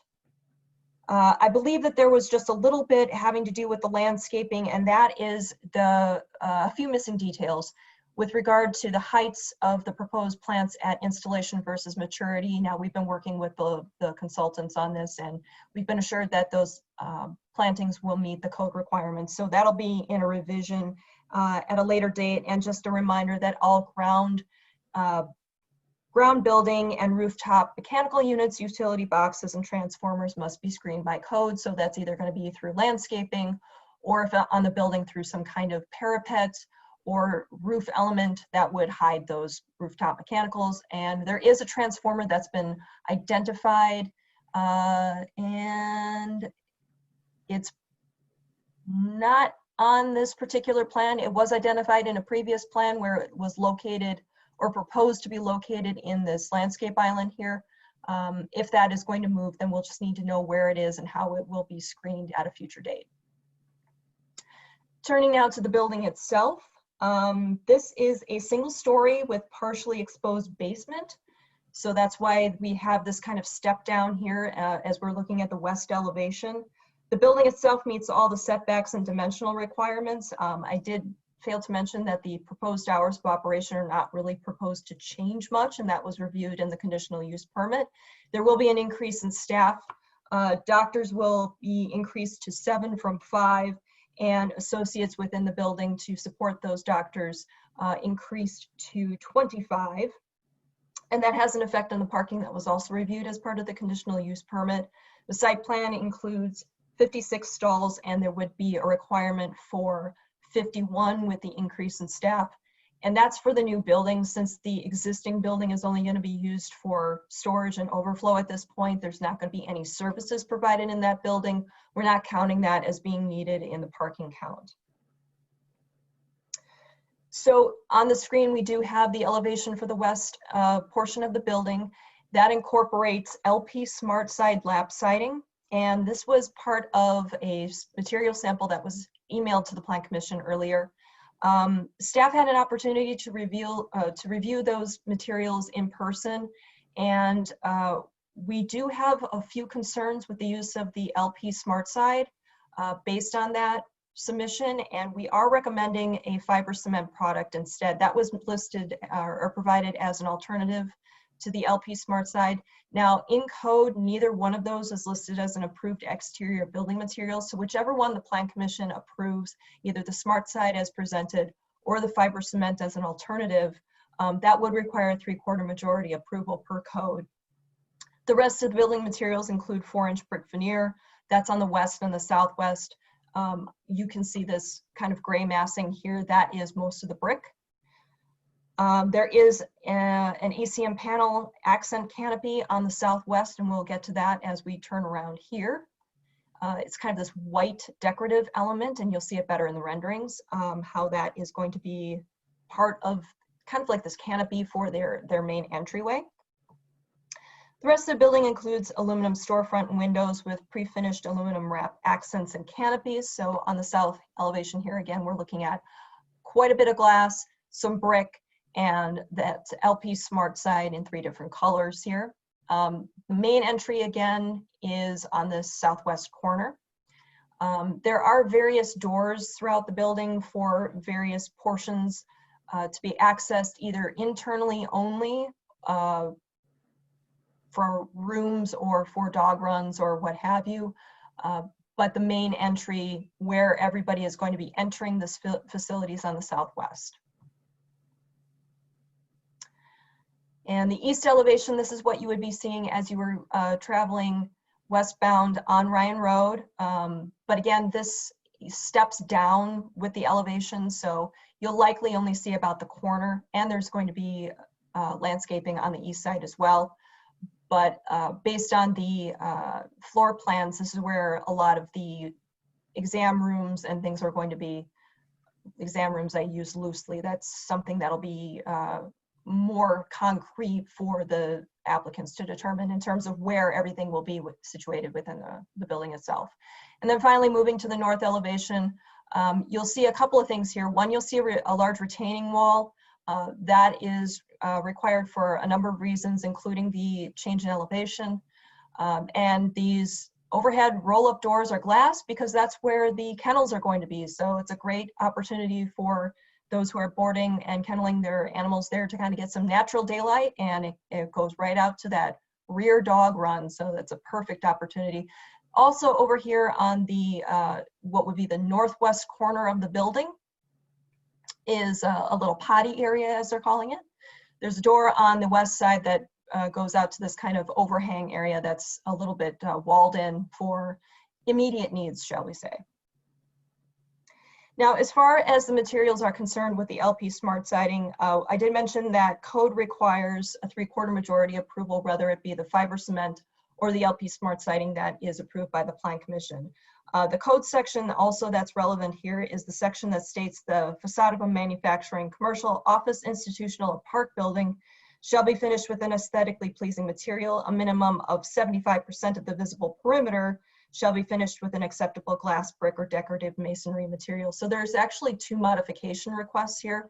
One is for the material itself because it's not listed as a primary, an approved primary exterior building material in code, and also because it comprises more than 75% of the building exterior building materials itself.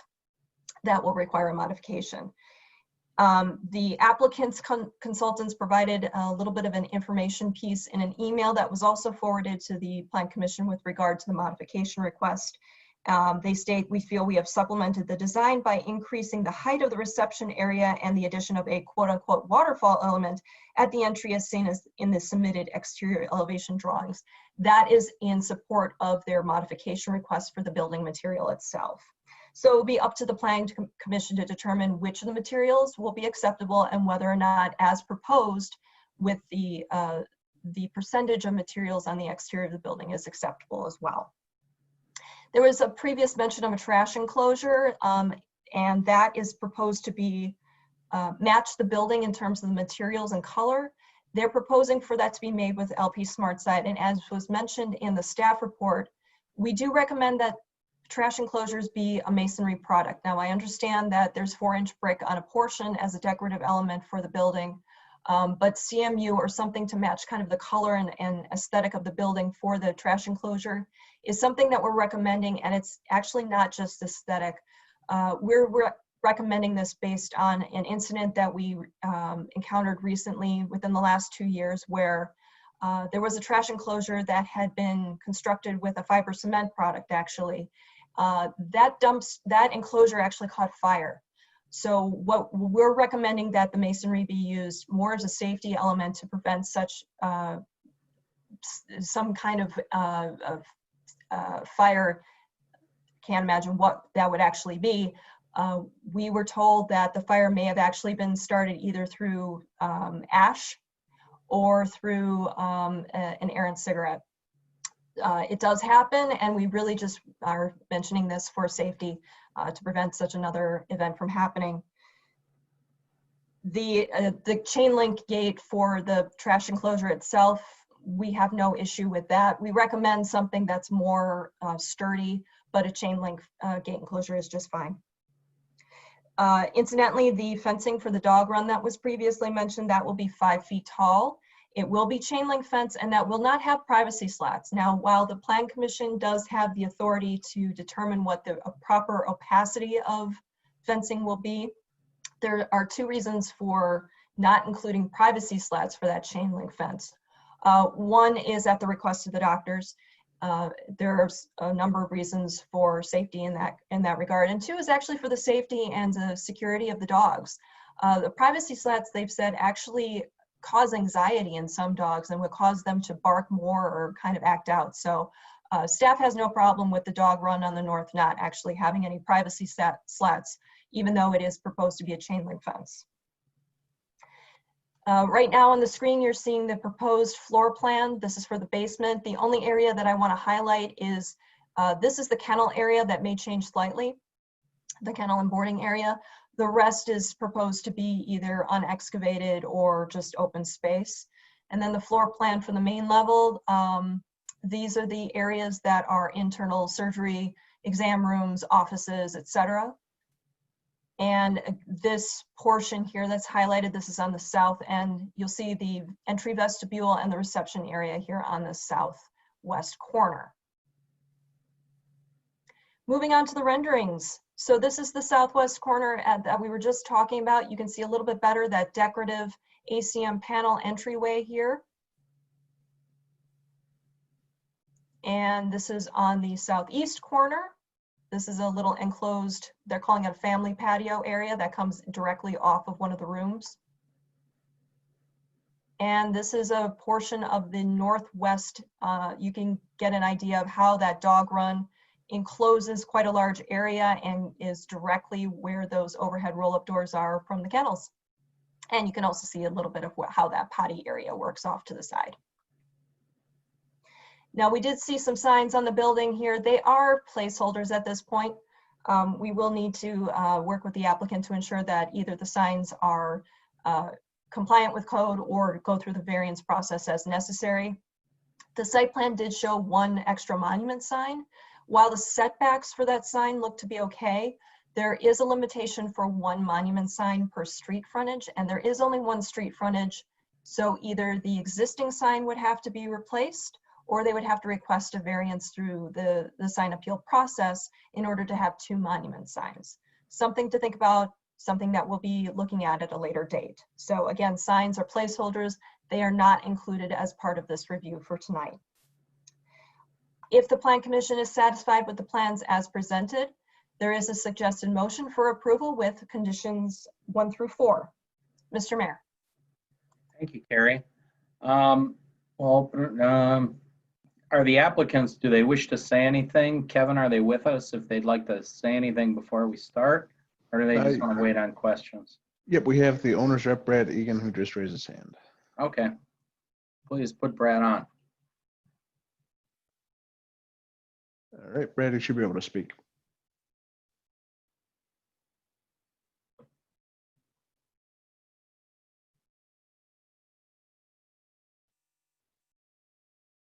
I see he's unmuted. Brad, you with us?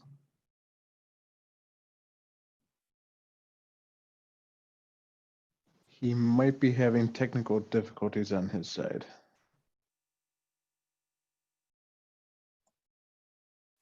Brad, if you are unable to get your microphone to work, you can certainly use the Q&A box and I will verbally indicate what you are typing.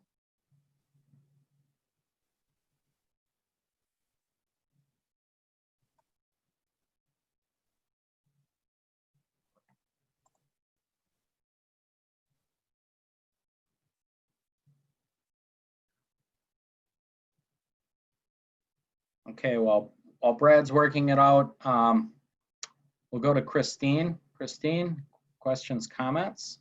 No, actually, I think it's a very good looking building and I have no questions. Thank you.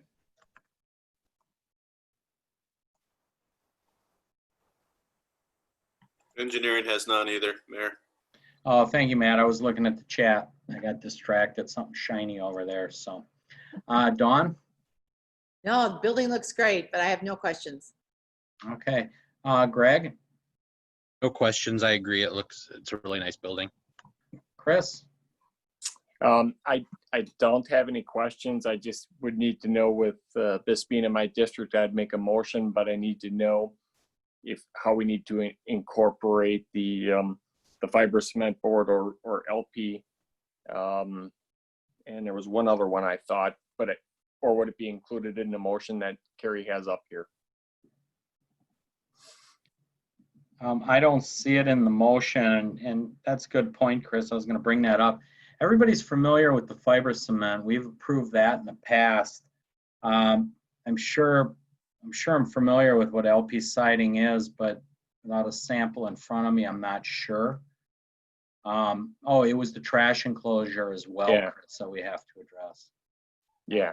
So I can understand the trash enclosure. I'm trying to, maybe Carrie could help with helping explain the nuance between, or Matt, maybe the nuances with the LP smart board versus a fiber cement board. This is Carrie. So I would just like to indicate that I have I've been in contact with Brad Egan over the Q&A, and he basically what's been asked right now is whether or not we can hear them, and unfortunately we can't because their microphone isn't working. So he's stating that they chose LP because they can get a dual tone wood look stain. Now, as far as staff's concerns with the proposed material, it actually has to do with the composition of the material. We feel that the fiber cement looks to be more durable, and there just was more familiarity with the fiber cement being more of a durable and time-tested material, because we have seen that on several projects over the years. The LP Smart Side is a relatively new product for the city. We've only approved it or reviewed it on a proposal for one other project, and that was for an addition, and that was for the Sunset Options Funeral Home. But once we got a chance to take a look at that material sample, it did raise some questions. It's more of a compressed wood, whereas the fiber cement is kind of like a, I guess the LP Smart Side is technically an engineered wood. The fiber cement product has more of a harder texture, if you will. It's less wood fibers, although there's wood in it.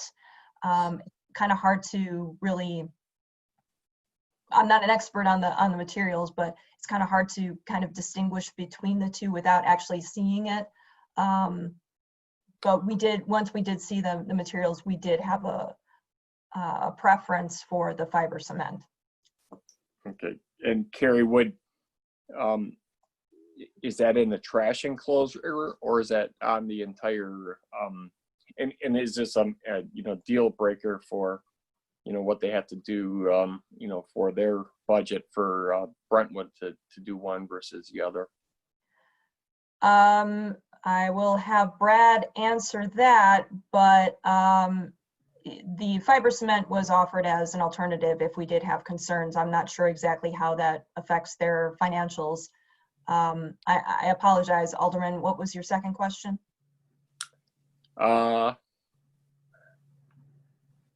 The trash enclosure. Oh, yes. Yeah. Is it, if we took care of the trash enclosure with, something, with the fiber cement board and then the LP smart board on the rest of the building, is that acceptable to staff, or is it just the whole building with the potential of fire? No, the potential for, let me clarify that both of the products are fire treated, meaning they are fire resistant. What we found, and we don't know exactly what the exact circumstances were surrounding either the materials that were used or what happened that led to the fire. We just know that a trash enclosure that used a fiber cement product burned, and it was completely destroyed. And we want to avoid that in the future. So we do recommend, even if it's a CMU product, that's fine, just something that's more durable, a masonry product.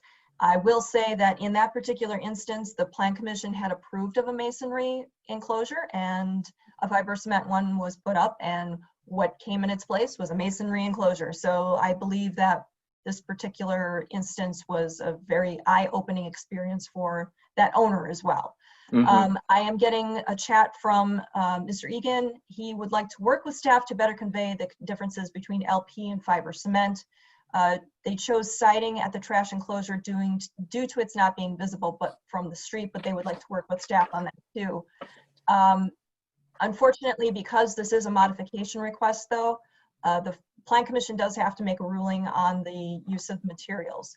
If the Plan Commission doesn't have a problem with the use of either of the materials, you can certainly do that, but staff would prefer the Plan Commission to make the ultimate determination. Now, I understand it's a little bit difficult to go off of a material sample that was just a picture,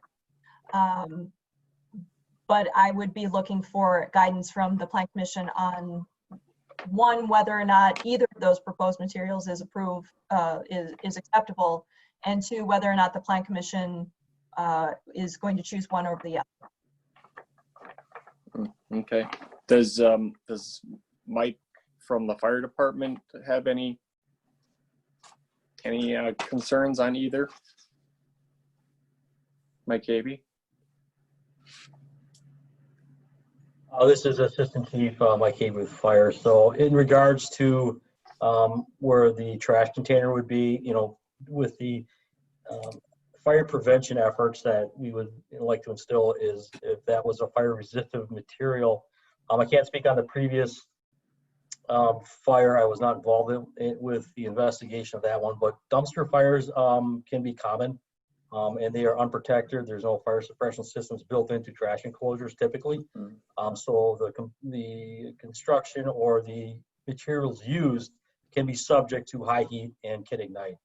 The difference with that building, if there's a fire suppression system, and based on the size of it, it would require a suppression system if it's over the threshold. So, I think with the trash container, we would lead towards really advocating for some element that we provide a fire protective measure that, anything adjacent to that is not subject to fire and heat, whether it's natural wildlands or vehicles or the structure itself. I hope that answers your question. Yes, thank you.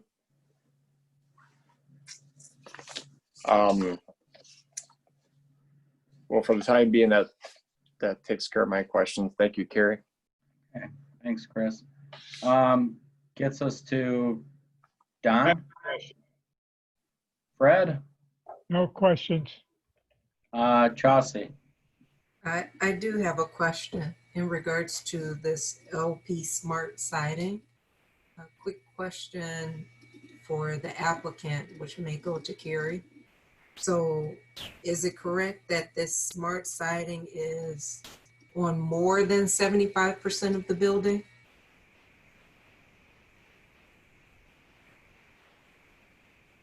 That is correct. Most of the building, in fact, I would estimate, although the exact materials calculations have not been presented, I would estimate that probably 80 to 95% of the building would be covered in that particular material. Now, I did a quick search on both of the products and I came up with these two descriptions of the products. The fiber cement product was described as composite material made of cement reinforced with cellulose fibers. And the other, the LP Smart side, the description that I read is that it's an engineered wood product that has wood strands coated with a resin binder and compressed to create a board. So that may be simple, that may be nuanced in terms of the exact product, but those are the descriptions that I saw online. Now, Mr. Egan is submitting something via the chat, and he says yes. So I guess I got it pretty well described. Okay. And for this material, Carrie, what value should it be? Should it be less than 50% or 25%, I should say? So the way that the code is written, 75% of the building is required to be brick, glass, or decorative masonry material, 75% of the visible perimeter. So that would be anything that could be seen from Ryan Road going both directions. Now, there's a second component that says that fiber cement and actually wood trim, the fiber cement product or the LP Smart Side product are not listed as acceptable building materials for primary exterior building materials at all. So that would only be allowed as an accent comprising 25%. This product would be most of the building. Mr. Egan is also providing something via the chat. LP Smart Side and fiber cement have nearly identical appearance, but fiber cement has a history of class action lawsuits due to delamination. Keller has been using LP for years for that reason. I cannot comment on the class action lawsuit or the delamination issue. All I can say is that we have not heard of any problems with the fiber cement that's used locally, and it's been used locally for a number of years as well. So that's part of the reason that they chose it, due to the issues. Now, like I said, I can't speak to the class action lawsuit comment, and I only have my own experience with not receiving any complaints or any concerns raised from any other department with the use of fiber cement. We don't have experience with this LP Smart Side, so I can't speak to any concerns with it. Other than when we saw it, we saw the difference in the two products, and that led us to thinking that the fiber cement was more preferable at a staff level. Again, it's up to the Plan Commission to make that final determination. And one additional question for the applicant. So how would you reduce the amount of LP Smart siding on the building? Has that been considered, since this part is not compliant? Staff did not raise any concerns with the consultant or the applicants regarding the materials. It's always been up to the Plan Commission to make a determination as to whether the proposal meets with approval, if it's acceptable. There's never been an alternative other than between the LP Smart Side and the fiber cement. Mr. Egan, if you have any other comments on that, feel free to put that in the question and answer box.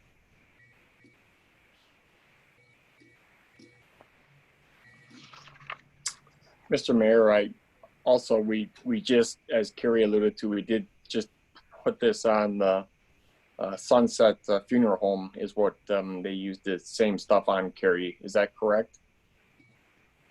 That is my recollection. It is the only time that I have seen LP SmartSide proposed to the Plan Commission as an exterior building material.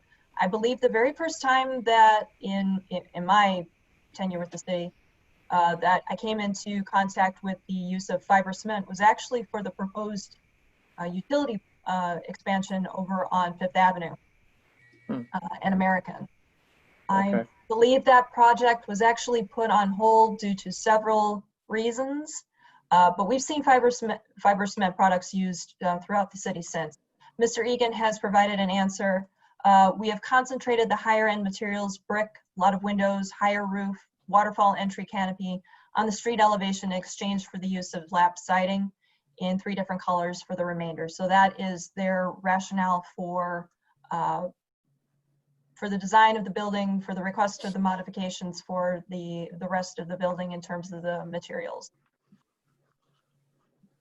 Thank you. Okay. I guess I'll just throw my 2 cents in. As far as, you know, the use of having too much fiber cement or LP or whatever it comes to, I really think it's balanced out, as Mr. Egan said, between the color combinations, the waterfall, you know, the breakup of the masonry. Not too worried about that. I guess, you know, it's a sharp looking building. The LP versus the fiber cement. The fiber cement we've used in different capacities. We're familiar with that. The LP, as Carrie said, we used it at the Sunset. I think we got a sample of that. I don't remember it.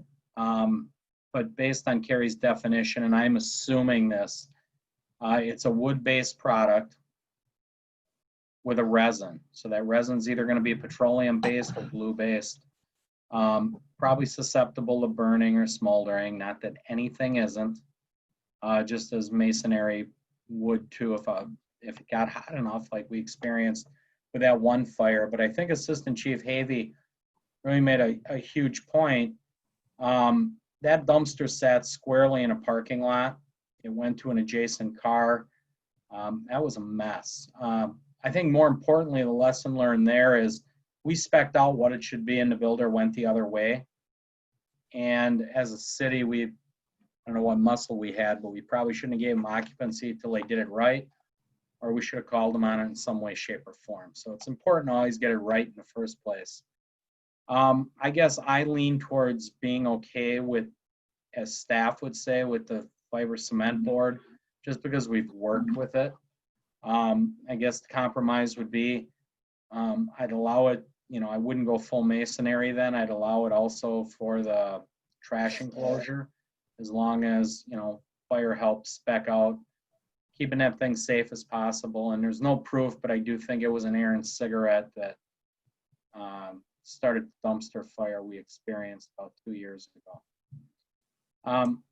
Other than that, I think it's a very sharp looking building with a combination of glass and different building products. And Carrie, I know you can't answer this, but as we're updating our code, you know, fiber cements obviously, I'm assuming, will make the cut as an acceptable material.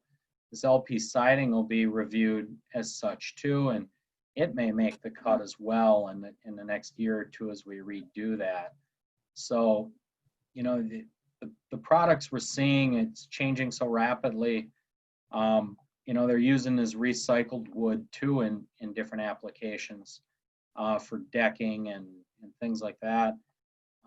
These are the things we're going to have to look at, and we're seeing it far quicker than we can move our ordinances. So, Mr. Mayor, yes, go ahead. as far as the zoning code update is concerned, we are looking at incorporation of more acceptable materials and actually giving more leeway to the Plan Commission to make those determinations, but not without any kind of backing to them, meaning we're not going to be recommending materials that we have no familiarity with, that we have no background with, that we have no kind of support for recommending in the code as being acceptable.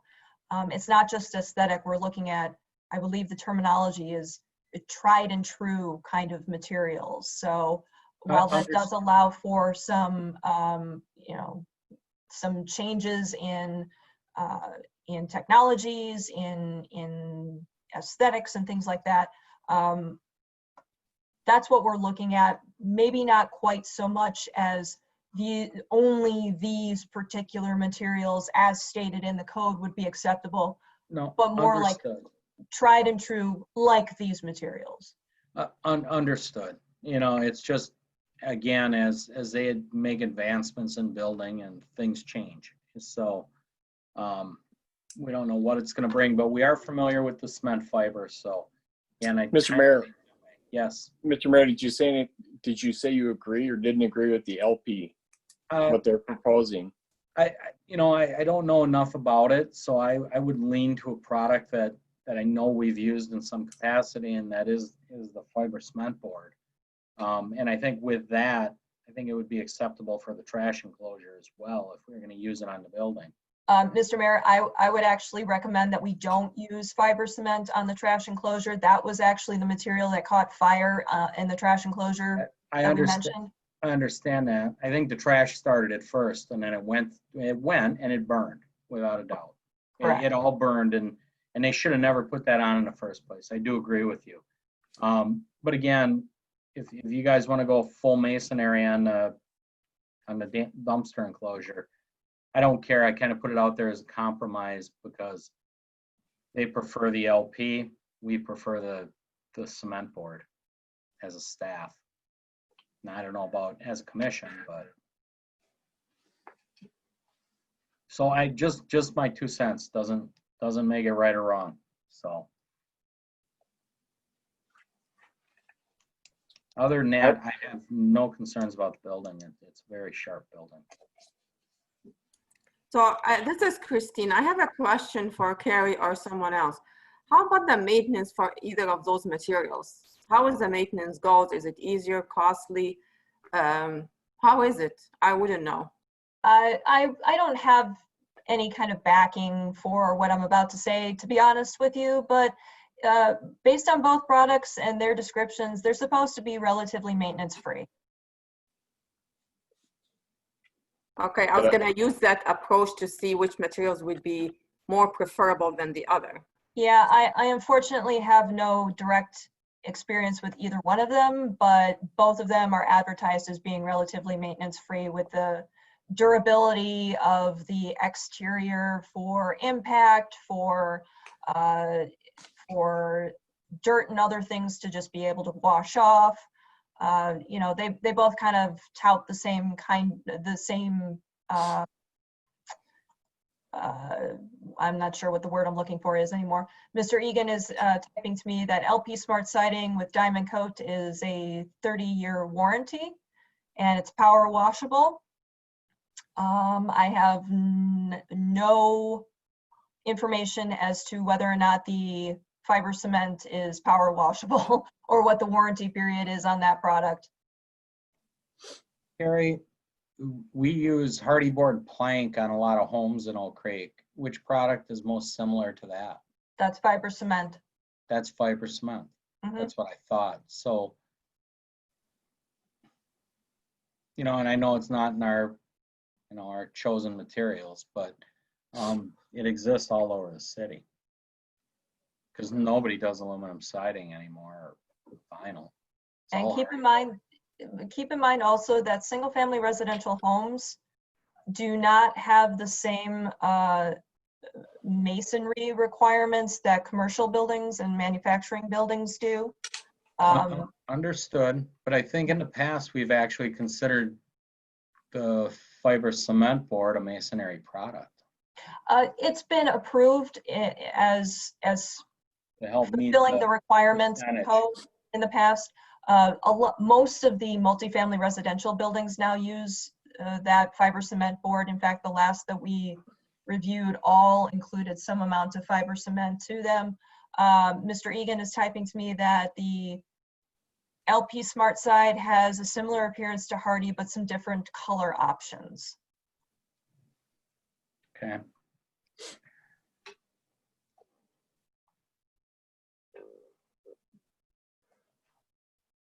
So again, I think from the appearance, would the average person know the difference? Probably not. No. No. From a durability Egan? standpoint, we're looking at about the same thing then if they got a 30-year warranty on a diamond coat. Mr. Egan is stating that there is no difference that could be perceived by someone else. And like I said, I have no information as to warranty on either of the products. Okay. Again, I guess, you know, if that's staff's suggestion, I would support staff on it. At this point, I guess I'm not seeing a gigantic difference. As long as we're not putting vinyl siding on there, I'm pretty cool with it, I guess. Mhm.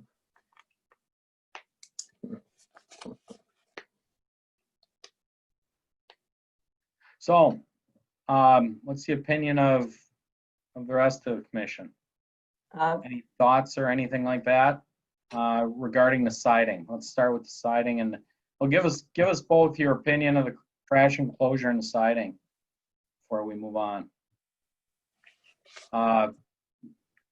Christine, you want to start?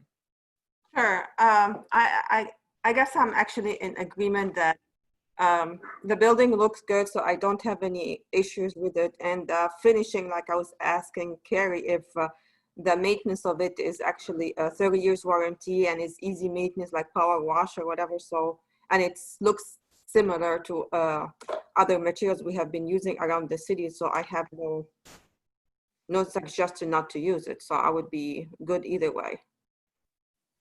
Okay, thank you. What about the trash? Any feelings one way or the other, Christine? For the enclosure, you mean? Yes. Yes, I would like it to be barricaded and enclosed. I would not want it to be exposed or. Oh no, material wise though, masonry or with the siding material. I would say masonry, because wood siding is, again, it's especially with the trash enclosure and everything, I would not want to use any type of that material around the trash. Okay, thank you. Matt? I feel the same way that Commissioner Hanna just stated. Thank you. Dawn? I was just going to say the same thing, just as she has stated. Okay. Greg? Yeah, I'm fine with the siding. And then I'd go masonry for the trash enclosure for safety. Okay, when you say siding, the LP Smart or the masonry? Fiberglass? I'm fine with the LP Smart. Okay. Chris?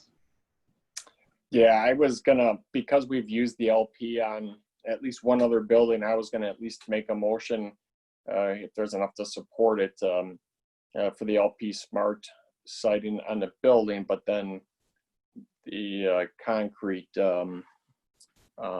block for the enclosure.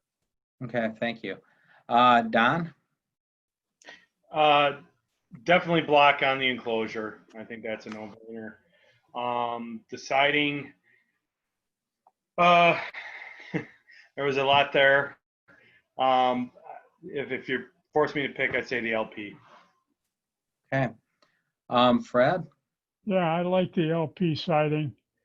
And of course, I'd go with the masonry for the enclosure. Okay, thank you. Chauncey?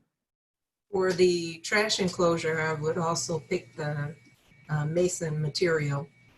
For the siding, I would just need more information in regards to the LP siding. If it is discovered through research of planning that it is very similar to the fiber cement, then I would be good either way. It just seems like it needs more research before we agree upon it, especially because it's not on just a quarter of the building. It's on greater than 75% of the building. So my only concern is just safety. Okay. That's really good input. I know they want us to make the recommendation here at commission on the siding, so I'll leave it up to who's ever going to make the motion on whatever they feel. Mr. Mayor, this is Assistant Chief Mike go Beatty ahead. again. Sorry, Mike, go ahead. No, that's okay. I just wanted to clarify, I would not recommend either one of the products proposed around the trash enclosure. When you talk about masonry, I look at that as a non-combustible product.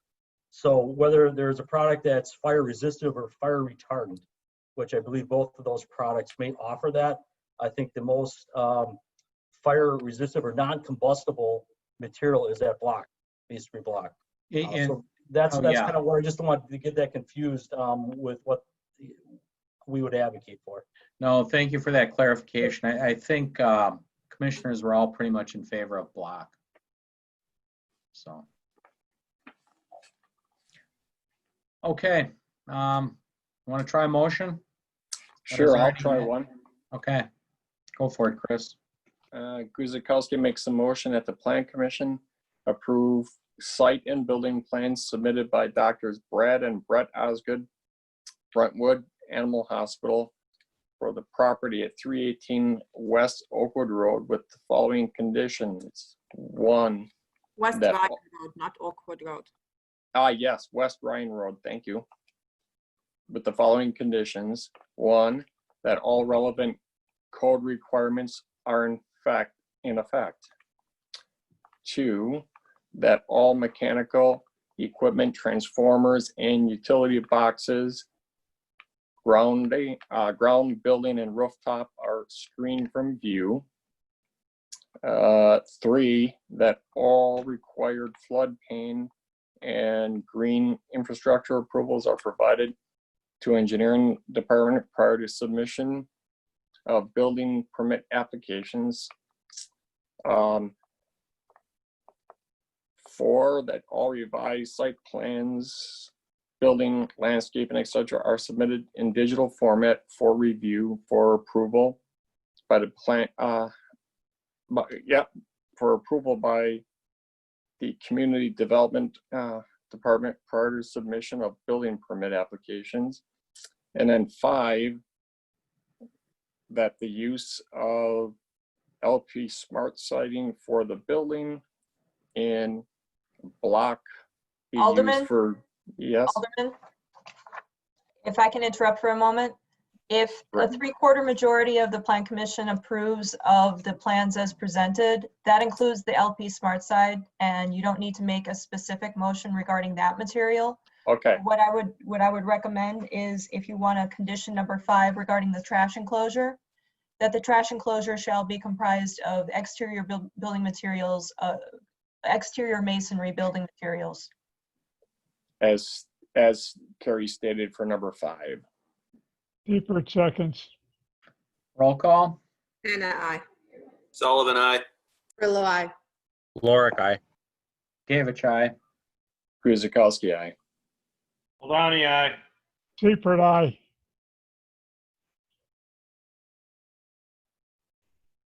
Commissioner Chandler.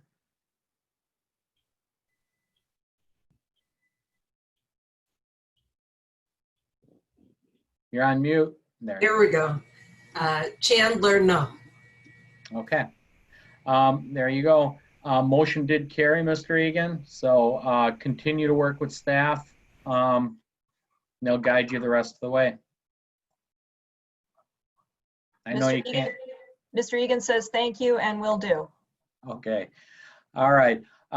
Looks like our last item of the night. This one's kind of interesting too. It's a temporary use permit for site and related plans submitted by Breakers Bar and Grill for an outdoor dining area on the property at 8950 South 27th. This is kind of unique and different. Carrie? Thank you, Mr. Mayor. This particular property is zoned B2 and is also in the neighborhood overlay district. Also has some flood fringe in the corner. The proposal is for an outdoor dining area. It's actually on the north portion of the building in a portion of the existing parking lot. And while there are no permanent structures, we are going to be talking about the temporary structures, which includes tables and chairs with umbrellas that can accommodate up to 96 patrons. There will be a new door on the north side of the building installed for access to that outdoor seating area. And there's no exterior lighting changes or new lighting proposed. If there does end up being a requirement, once they get this going, if it's approved, for additional lighting, that does have to be approved by both the electrical inspector as well as our department, should the Plan Commission recommend such. There was also in a request that was revised and provided as part of your materials for outdoor entertainment, and staff is actually recommending against for several reasons that we'll get into a little bit later. On the site plan, you'll notice that this is on the north side, sort of the northeast corner of the existing facility here, and the way that this is set up, there's going to be barricades blocking off this outdoor seating area since it is going to be in the parking area. They are not going to be adding any new concrete or barriers other than these physical barriers to block traffic from entering. Now, they do have to be temporary or movable for emergency access, and also because their dumpster enclosure is on the northeast corner of their property, they do have to be able to move those in order to be able to get to the trash enclosures. The minimum requirement for parking stalls, even though there's going to be some that are blocked here, the original approval for this restaurant site was 66. And even though there are going to be some that are blocked, there will still be 93 open on the site. So they do exceed the number that was originally required. Now, if we get into some of the concerns that were, well, here's the north elevation showing where the proposed new door is going to be installed to access that outdoor seating area. There are no other changes to the building itself as part of this temporary use request. There were some staff concerns that were raised in the staff report that we'd like to talk about. We mentioned the outdoor entertainment. There are several reasons why staff is not recommending approval for outdoor entertainment. One, because this is a temporary barricaded parking lot area rather than a dedicated patio area. So this is as much for safety as it is for the concern to the effect on the surrounding neighborhood. There is a bit of a history with this particular property and the surrounding neighborhood with concerns with noise, with trash, with some unsavory behavior. I'm not saying that that has anything to do with this proposed use at all, but the past has kind of left some issues that are remaining in people's minds that we want to try and avoid. The barriers in the parking lot, as I mentioned, are temporary in nature. They do have to be movable and temporary, again, as we said, for emergency access. But we also have a concern for safety. The tables and chairs, while they may be fine for a temporary use in the parking lot on a very short scale basis, a more long-term solution for outdoor patio seating is really something what we're looking for. And in fact, the original request was for a permanent patio on the south side of the building. Unfortunately, that would have necessitated a large portion of that existing landscape island on the south side to be relocated. It would have to be relocated on site in order to maintain that 30% open and green space requirement on the property. And there are some considerations that the applicant and their architect and consultant are working through in order to make that permanent solution a reality. So therefore, this temporary use was proposed. But again, this is something that staff is looking at as a short-term use, and there is a proposed expiration date of October 31st that was requested by the applicant. If it is for a more permanent patio solution, what we're looking for is really kind of a concrete base or some other kind of patio material that is enclosed. The outdoor seating area would be physically barricaded through the use of some kind of decorative fence, as we've seen with other outdoor patios for restaurants, especially ones that end up kind of going in the parking lot, removing some parking stalls. They actually pour a new concrete base, and that's where they put their their decorative fence that's usually between 2 and 3 feet, roughly. That is a physical barrier. It's an aesthetic thing. It provides safety. It provides an enclosure. It provides a visual indicator that this is an area where people have to be more careful, especially in a parking lot situation. They also usually have some kind of bollard or extra protection on the outside of the fencing, even to give even more of a buffer between the patrons and potential vehicles. So we just want to make sure that everybody is safe and everybody has an enjoyable area to have their outdoor dining experience. We do have a couple of outstanding property maintenance issues that are also raising some concerns. We did hear from a couple of neighbors about the existing fence on the property in disrepair. The zoning administrator, Lori Miller, is working with the applicant, with the landowner rather, to get those issues resolved.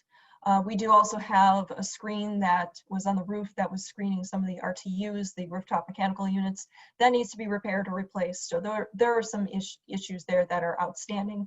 Wanted to mention them here as they are going to have to be resolved prior to use of the patio area if the Plan Commission chooses to make that a condition of approval.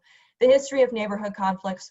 I think everybody has a little bit of a background on what the noise complaints were with the previous tenant on this particular property. That has actually left the neighborhood with a little bit of a bad taste in their mouth, if I can be so bold as to say something like that. This is a particular property that the neighbors are very aware of. We want to make sure that we are sensitive to both the neighborhood and the landowner to make sure that we have a symbiotic, or at least some kind of an understanding of what this outdoor seating area would be and what the effect on the neighborhood would be, trying to minimize those conflicts there. So in consideration of those particular issues, we have recommended that this have an expiration date as requested by the applicant. And there is a suggestion motion that's on 2 sheets here, that the Plan Commission approves the temporary use permit subject to conditions 1 through 6, or as amended as required by the Plan Commission. Mr. Mayor. Thank you, Carrie. We'll start with Christine. Or is the applicant here? Does the applicant have anything they want to state before we start, Kevin? We do not have the applicant. However, we do have 2 neighbors that sign up to speak if possible. Oh, let's let them go first, please. Sure. All right. First up, we have Samuel Crawford. If you can give your name and address for the record. Hi there. My name is Sam Crawford. I live on 9013 South 26th Street. Go ahead, Sam. I just wanted to touch on a few things, and actually they've already been touched on, but I just wanted to get a little more clarification on one more thing. I wanted to bring up the fence. It is in disrepair. All it takes is one good windstorm and all the vertical planks blow out. About 3 years ago, I did have some patrons from Boots, business from 2 occupants ago, running through my lawn screaming. That was one thing I really wanted to bring up, and I'm glad it was already brought up. Another thing I wanted to bring up was music. I don't know if this was talked about already, but is there going to be any music played at this patio? And if there's not going to be any this year, if it does become a permanent fixture, will it possibly become a thing next year? Again, it's not being recommended or requested at this time. If they were to make a go of it and decided to do that, we would have to make sure that we meet the city code on noise and time and the whole deal, particularly if it's outside. We know the history that went on and the whole thing. So again, we do want to be sensitive to the neighborhoods, but we are in a B4 district, and we have to, particularly in the COVID age, people are kind of reinventing their product and how they can draw patrons in and get consumer confidence back. So that would be a bridge we'd have to cross if they find this concept worthwhile, I guess.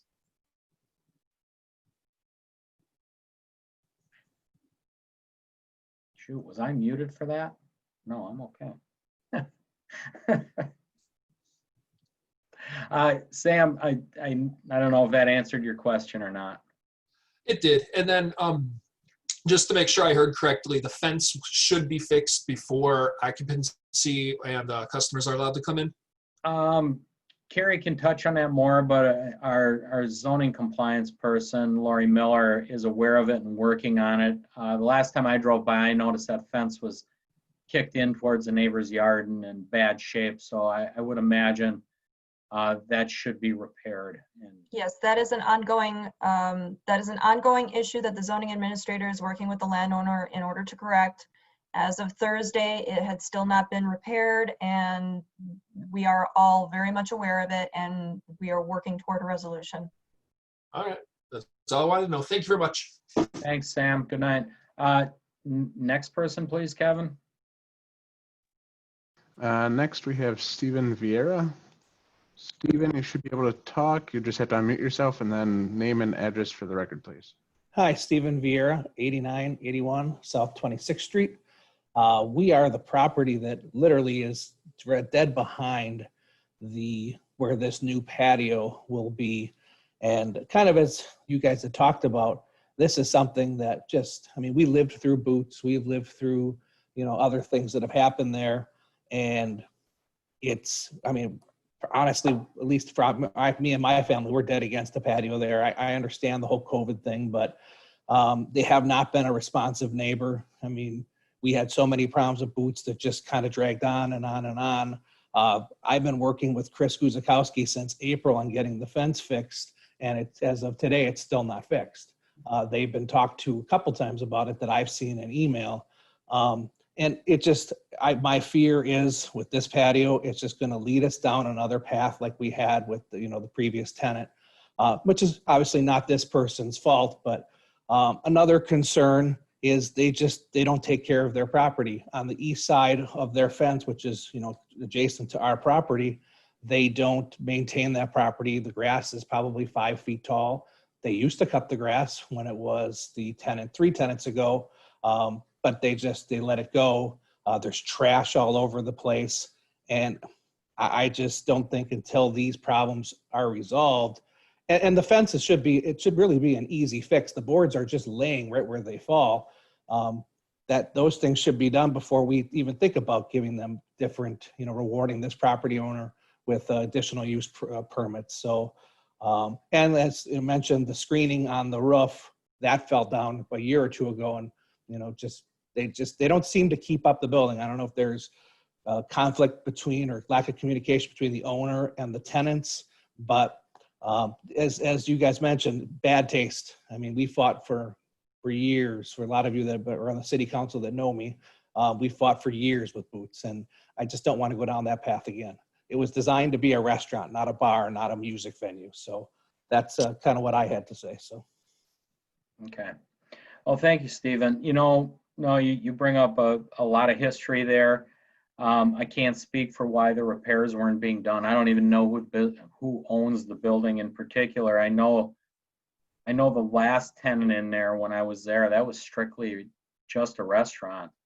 And they couldn't make a run of it for whatever particular reason it is. So it's nice to see somebody's trying to take it over and do something with it. Again, bit of a challenging property. In my recollection, it's always been a restaurant bar type situation. Again, I don't know how these new people will conduct themselves. I truly don't know. But to your thoughts, yes, the fence, the screening, the building we should take these opportunities to bring the building up to par. I know they put considerable money on the inside from Boots to the last couple tenants who's ever been in there. So this is probably just a way for whoever assumed this lease in spring or whenever they did this and the COVID hit, try to make something out of nothing. That's what I imagine. So, but again, outside music, hopefully this is contained.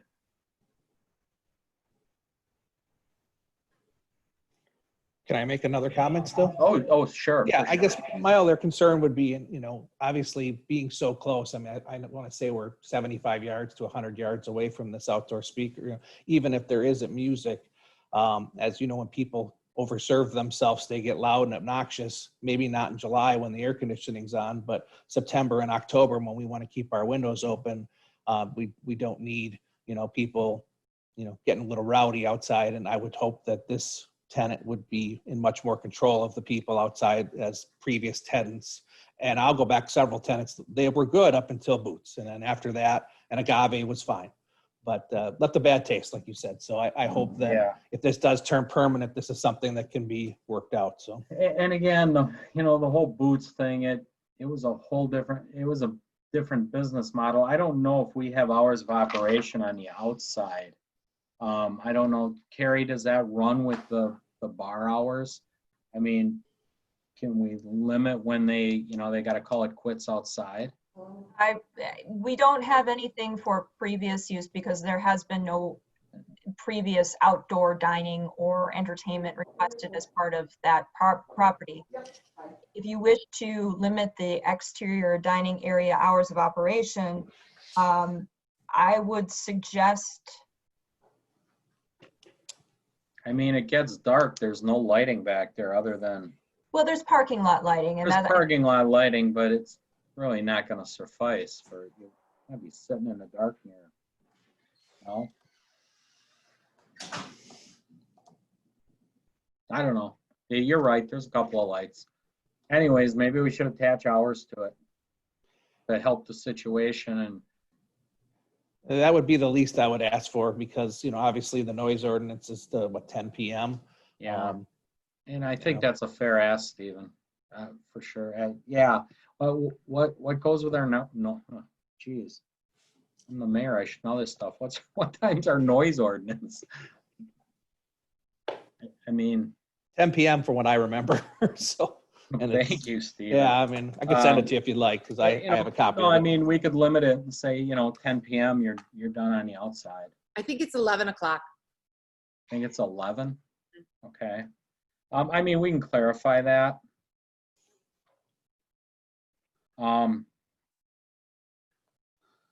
Yeah, oh shoot.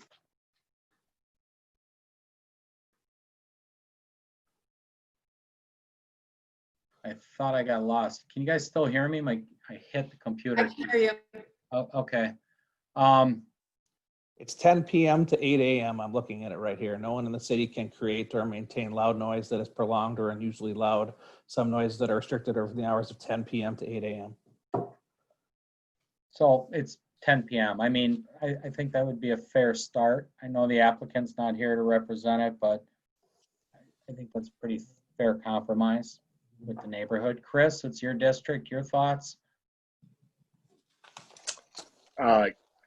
Thank you, Mayor, for asking me. I have a whole plethora of concerns and thoughts. My biggest thought is that if you look at the applicant on our report, and I don't know how to pronounce the first name, but I have it in my phone as Tom. And then Tom, he's the owner of the building. And we also show him as he's the owner, or he's on the application for the permit. So if he's going to be running, he's applying for this permit right now, and it's a temporary use permit, but he still has not been a good neighbor for this whole time period. He's owned the building this whole time through, and he's not done anything to keep up with the maintenance on, at least on the exterior of the building. If you look at the fences that the two neighbors were talking about,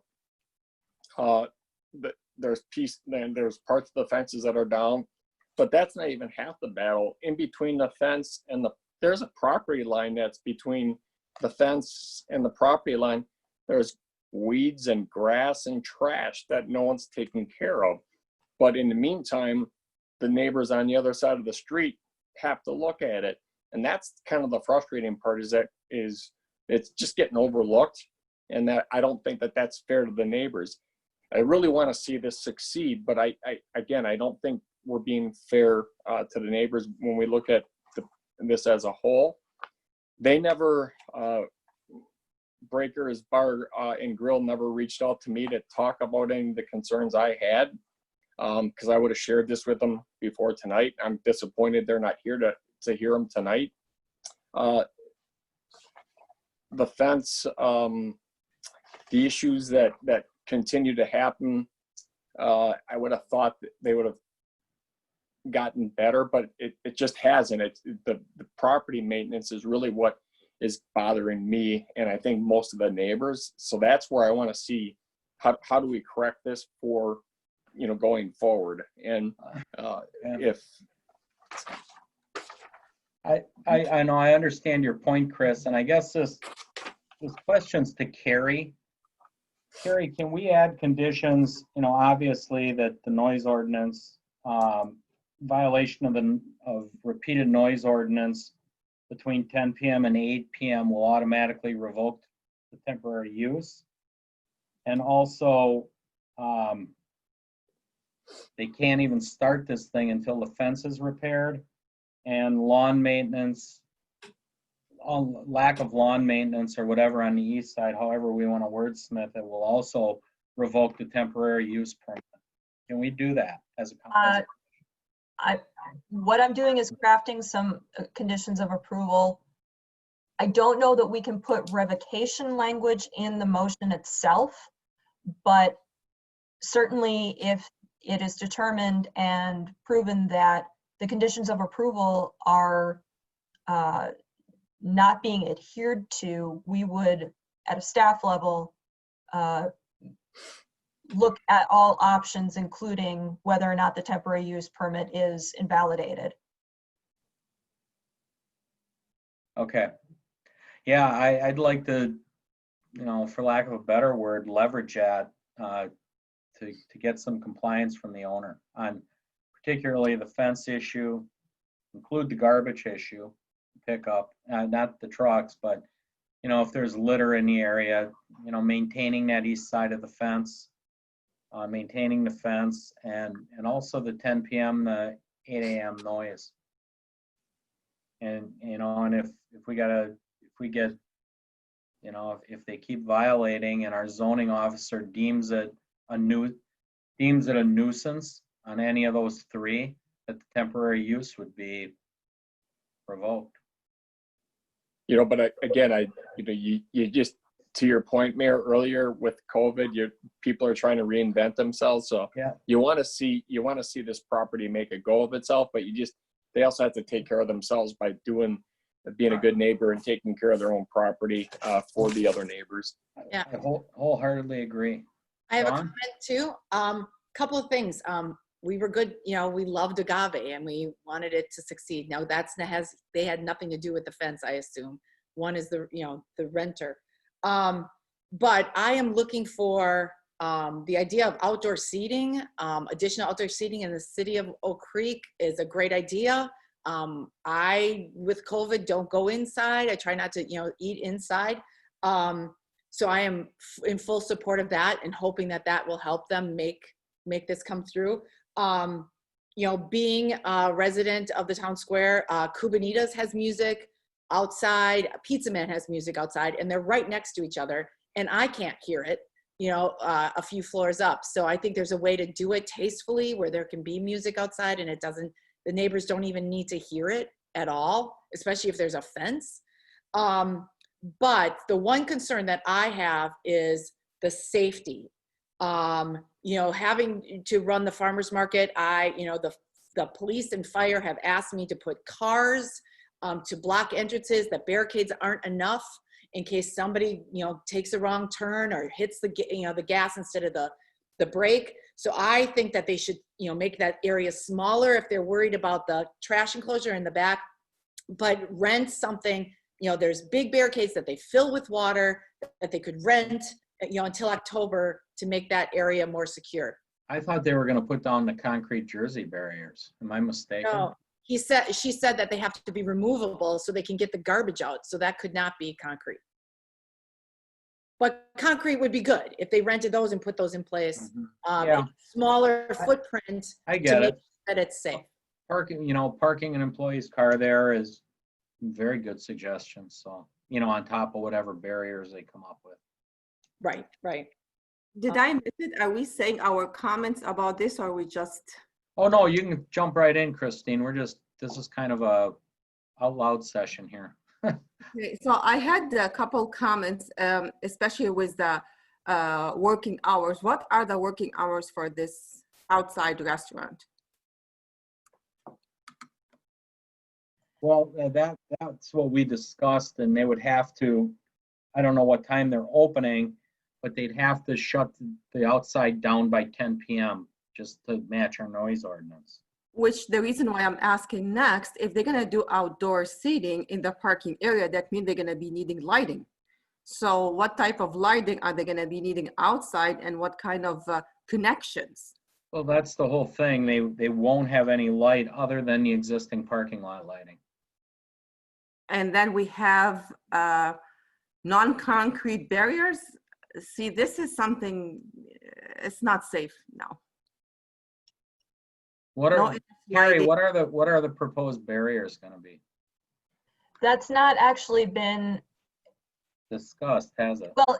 There was nothing within their proposal that said what the barriers were made out of. Now, for safety concerns, we certainly at the department have those exact same concerns that everybody else has, which is why we were saying that if this is going to be allowed at all, it has to be temporary. It has to have an expiration date of this year, that we are not going to be supporting this as a permanent solution for outdoor dining, and that if they want a permanent outdoor dining area, it has to incorporate those elements that were included in the original proposal.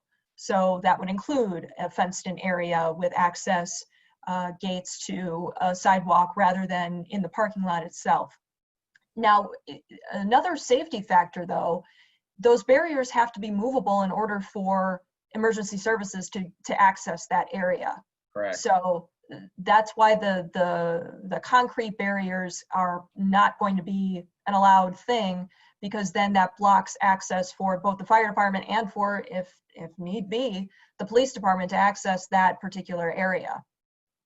Let me jump in here, Carrie. The movable barriers, and I'm going to speak out of my own personal experience or professional experience, the movable barrier that you want for the fire department access or any emergency access are non-shock resistant. So if any cars hit them, they're not going to sustain or absorb the shock.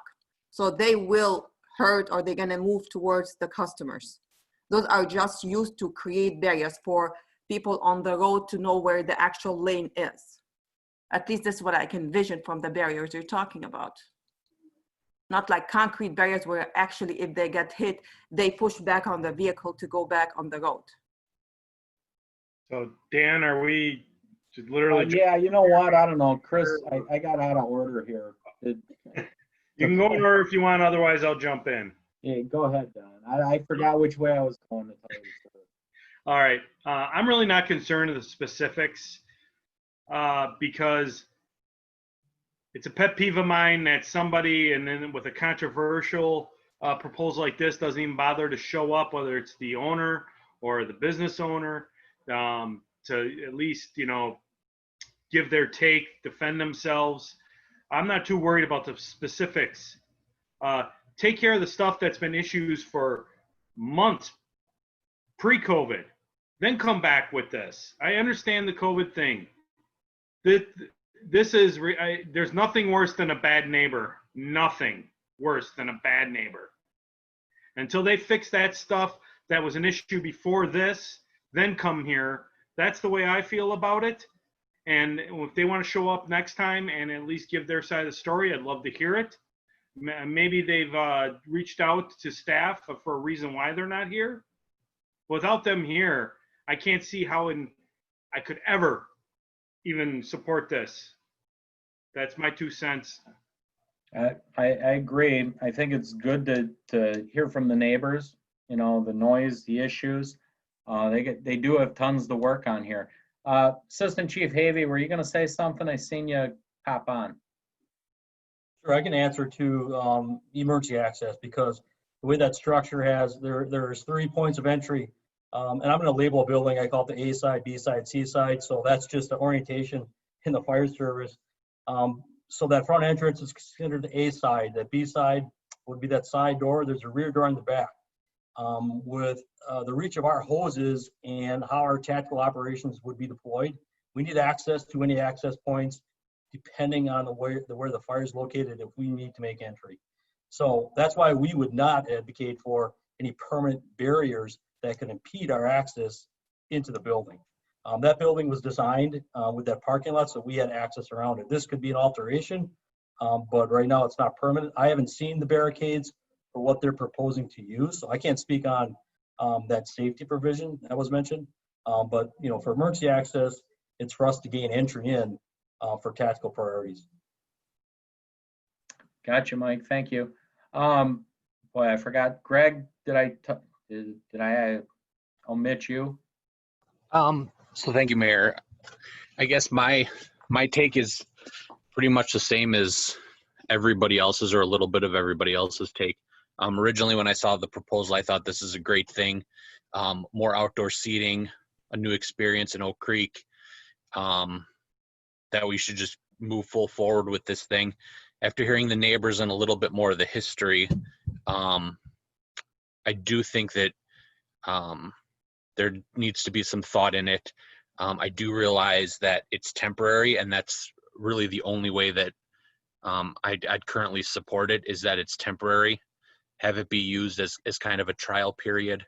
I'm a little concerned that the applicant wasn't available, but as somebody that's had my own share of medical emergencies, kids emergencies, I don't want to hold that against the person just in case it was something serious that they couldn't be here for.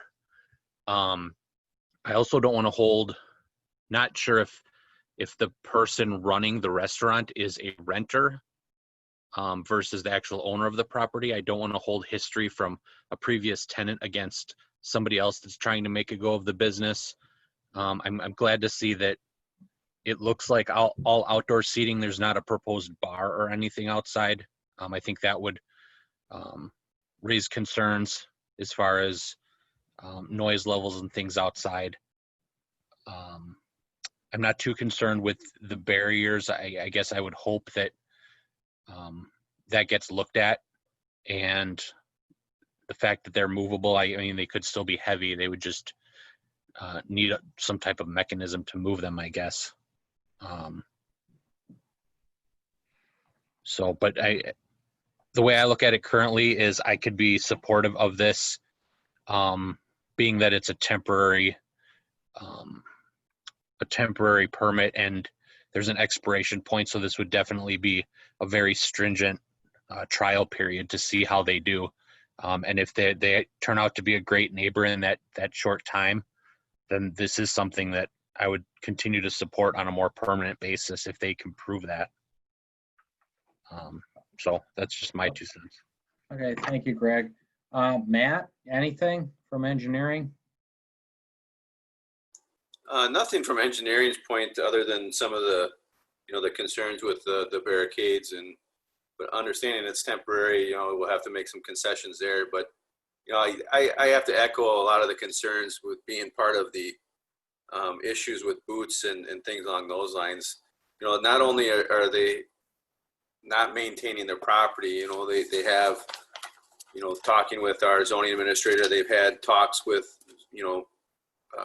screening their upper units on the roof that they're not complying with. There's just a number of things that, like Commissioner O'Donnell said, they just need to take care of the property first. This is an item that should probably either be put on hold or just disregarded until those points are taken care of. And that's my opinion. Okay, great. Fred, have we heard from you? No, but I have the similar comments. I really think that they need to fix the property up before you issue a temporary permit for the outdoor facility. So, okay. The neighbors are concerned, and you want to make sure that you're good neighbors. So I would say if you'd hold off on the permit until the improvements are made on the outside. Thank you, Fred. And like I said before, if I hate to use the word leverage, but yes, we definitely should. I think all the commissioners' points were really valid. I myself personally, you know, beyond these barriers and whatever, I mean, I guess that's workable and you can figure it out. I really don't understand with all the complications why they chose the north end of the building when they could have easily went to the south and took that area. And you wouldn't limit the access because you had access just about all the way around. You know, I mean, if you had to.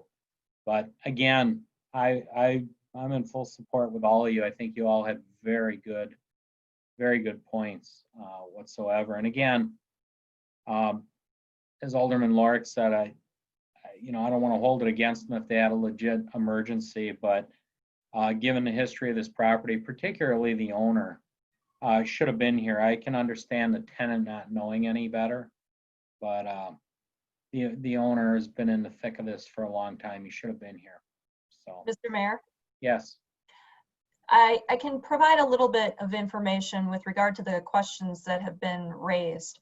One, staff was not made aware that there would not be a representative at tonight's meeting, but that could be for a whole number of reasons.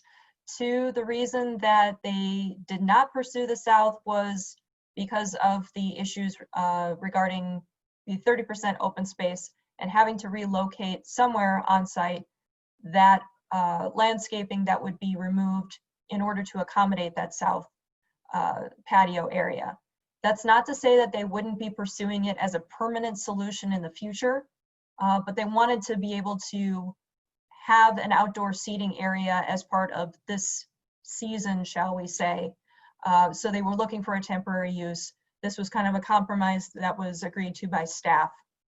Not agreed to, but that a temporary use could be pursued as opposed to a permanent solution. We wanted to present it to the Plan Commission with several conditions of approval for the commission to consider, but staff raised a lot of the same concerns that have been raised tonight. And if the amended conditions that are now on the screen fulfill some of those requirements that would be that were raised as part of the concerns in tonight's discussion, I've added conditions 7 and 8 for consideration.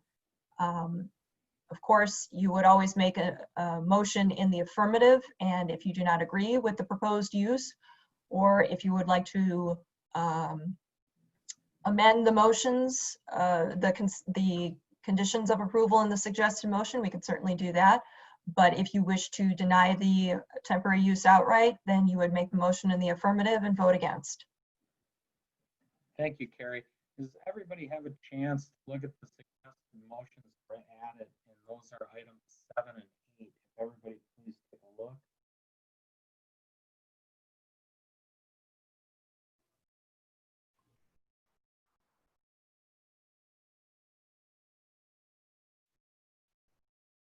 I guess, Carrie, in condition 3 about the barricades used for exterior dining, you know, obviously temporary, removable for emergency access. What do we determine?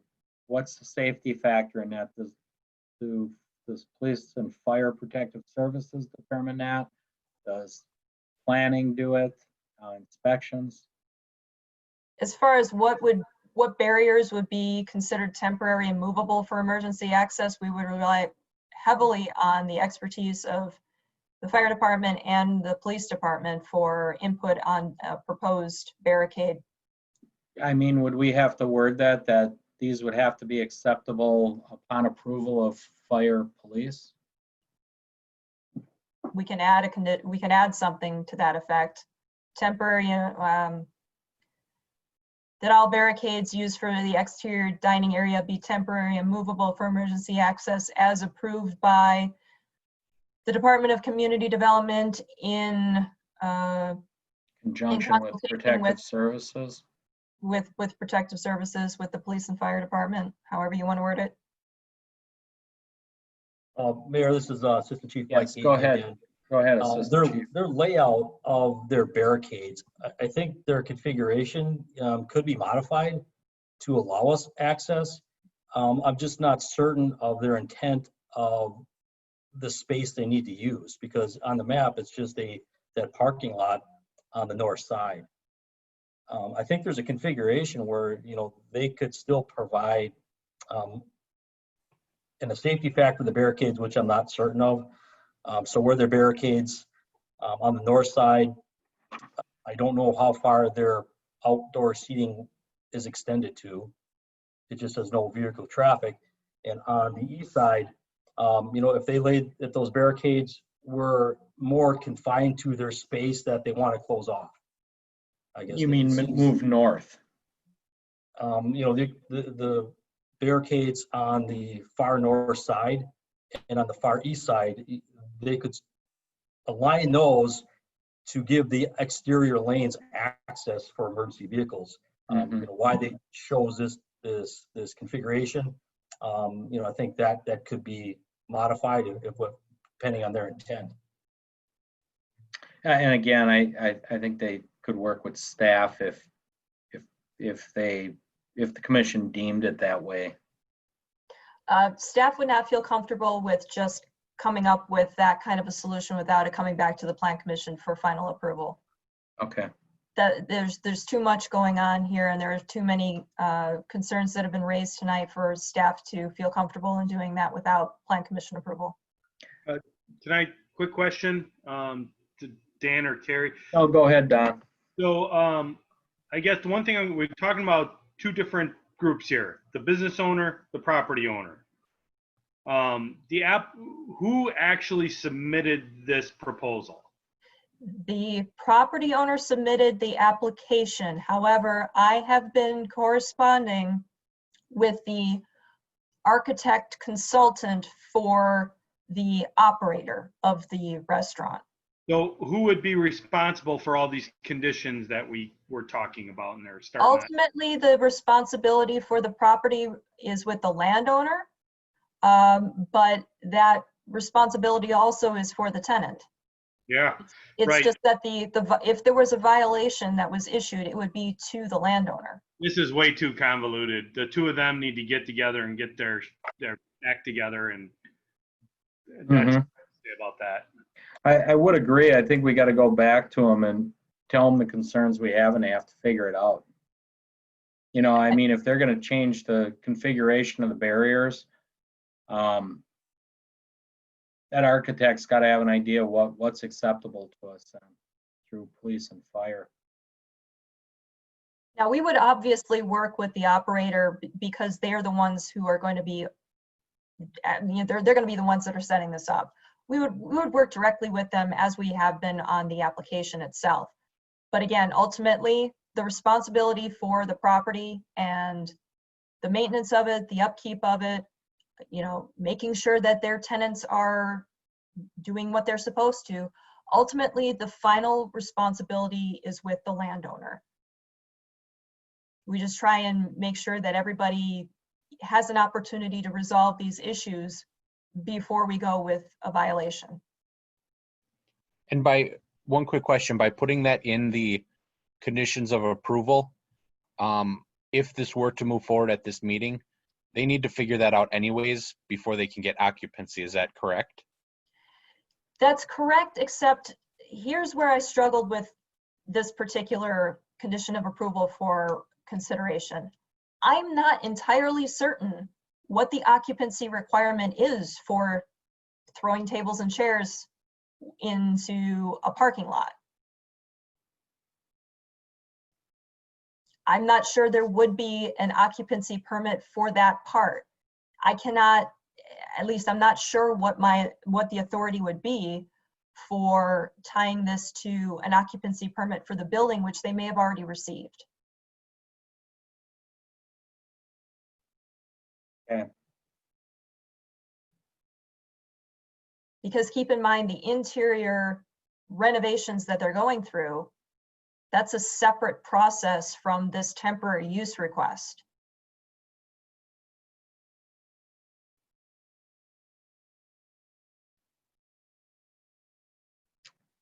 Gotcha. Okay.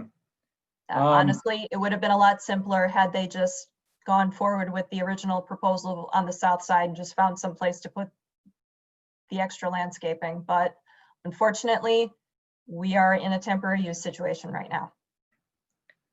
So how many parking spots do they propose they're gonna take? They did not specify. They just said that the outdoor dining area could accommodate up to, I think, 96 patrons. Because if they're showing the number of tables they have, they could have came to the far west side too and blocked off that island of parking lots there. I'm not sure that's entirely to scale, and I don't think that's showing all 96 accommodated patrons. Okay. You know, because they could have blocked between the islands and just had no parking in front of the building. Yeah, I don't know. There's a Whoever said it's convoluted, holy cow, that was kind. Messy. So I would tell them, come back to the drawing board and really get in here. You know, they have our concerns, they got our questions. You know, we're gonna see more and more of this the longer this goes on. Again, I hate to keep harping on this. Dawn brought it up, but they're gonna look for these dining options to get some consumer confidence back. And, you know, this won't be the last one we see, I bet. So we may as well dig in now and figure it out going forward. Mr. Mayor, Yes, go ahead. Would it be prudent, Ed or Carrie, would it be prudent to hold this? Or if we approve? Well, if we go no, they got to go through the whole process of coming back. Can we just send it back to staff and come back in 2 weeks with a better plan? You Gary? can hold the item to a date certain, sure. I would caution you that 2 weeks to address all these issues may not be sufficient. Okay. Yeah, I agree. This is not even close to a hold, in my opinion. They're not close. It's my opinion.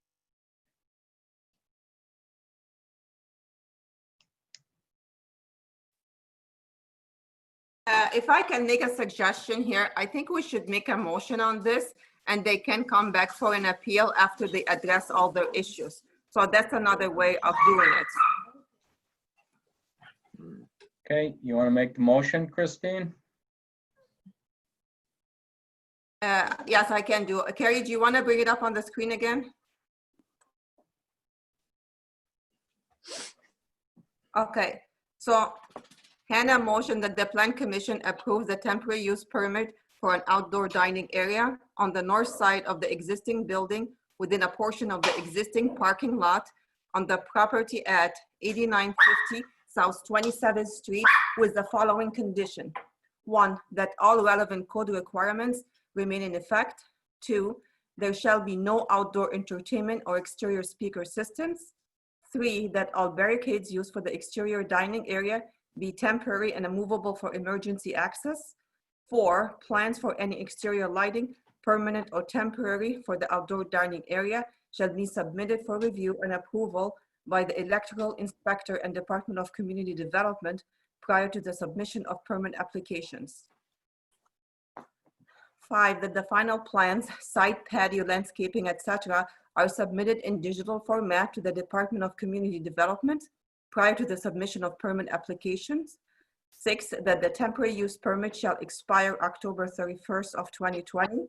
7, that all outstanding property maintenance issues, including but not limited to fence repair, grass maintenance, rooftop mechanical, screening, repair/replacement, are resolved as verified by the Department of Community Development prior to issuance of occupancy permits to the outdoor dining area. 8, the use of the outdoor dining area shall be limited to between the hours of 10 a.m. and 10 p.m. Oracle second. Roll call. Hannah, no. Sullivan, no. Rillo, no. Laura, aye. Gavich, no. Guzikowski, no. Donnie, no. Seifert, no. Chandler, no. Okay. Inform them they failed and they can come back around and redo the whole thing. So, Question, yeah. Mr. Mayor, on Yes, that? go ahead. So Carrie, do they have to wait a time frame for doing this? What they can do is substantially revise their application submission and resubmit something new. Okay. There you And go. will they be informed of All of the concerns that were raised tonight, we will put in a formalized letter to them, letting them know. Okay, thank you very much. And again, it's the gray area. Who's going to be responsible for this? Right. Tenant or the owner? But again, good work, Commission. I want to thank you guys for. It's been a long meeting. A lot of heavy stuff, a lot of different stuff we're seeing.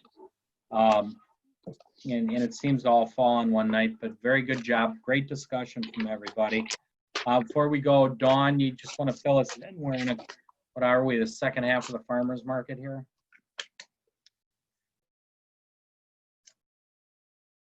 Oh, you're muted. Dawn, you're muted. Dawn, you're muted. Sorry. Yep. Sorry. No, we're not halfway yet. We're only to week 8. We go to 20. So we got a little bit more time. Okay. Good. From the city standpoint, again, our numbers are rising.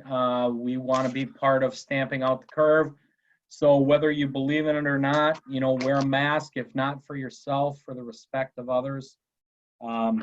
My advice to you. Voting did open today. Early voting is open during City Hall hours.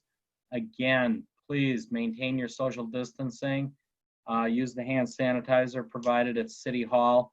And again, please have the respect of everybody involved when you enter the buildings. Have your proper ID and everything you need for voting. And if you can, vote early, please. So it will remain open until, I believe, the 11th. And then that will be the last day of voting. So that's all I have. Again, I want to thank Carrie. Carrie, great work. And you were flying solo tonight. You were a busy girl. But good job. Kevin, thanks on the IT end. Appreciate it. I know another late one for you. You IT guys have really been pulling us out of the fire with this virtual stuff. So anyways, that's it. We will see you in 2 weeks. So be safe and enjoy. Talk to you soon. Motion for adjournment, please. I have to adjourn first. Carrillo moves to adjourn at 9:07. Seifert seconds. Roll call. Hannah, aye. Sullivan, aye. Carrillo, aye. Laura, aye. Gavich, aye. Guzikowski, aye. Donnie, aye. Seifert, aye. Chandler, aye. Excellent. Thank you very much. Good night, everybody.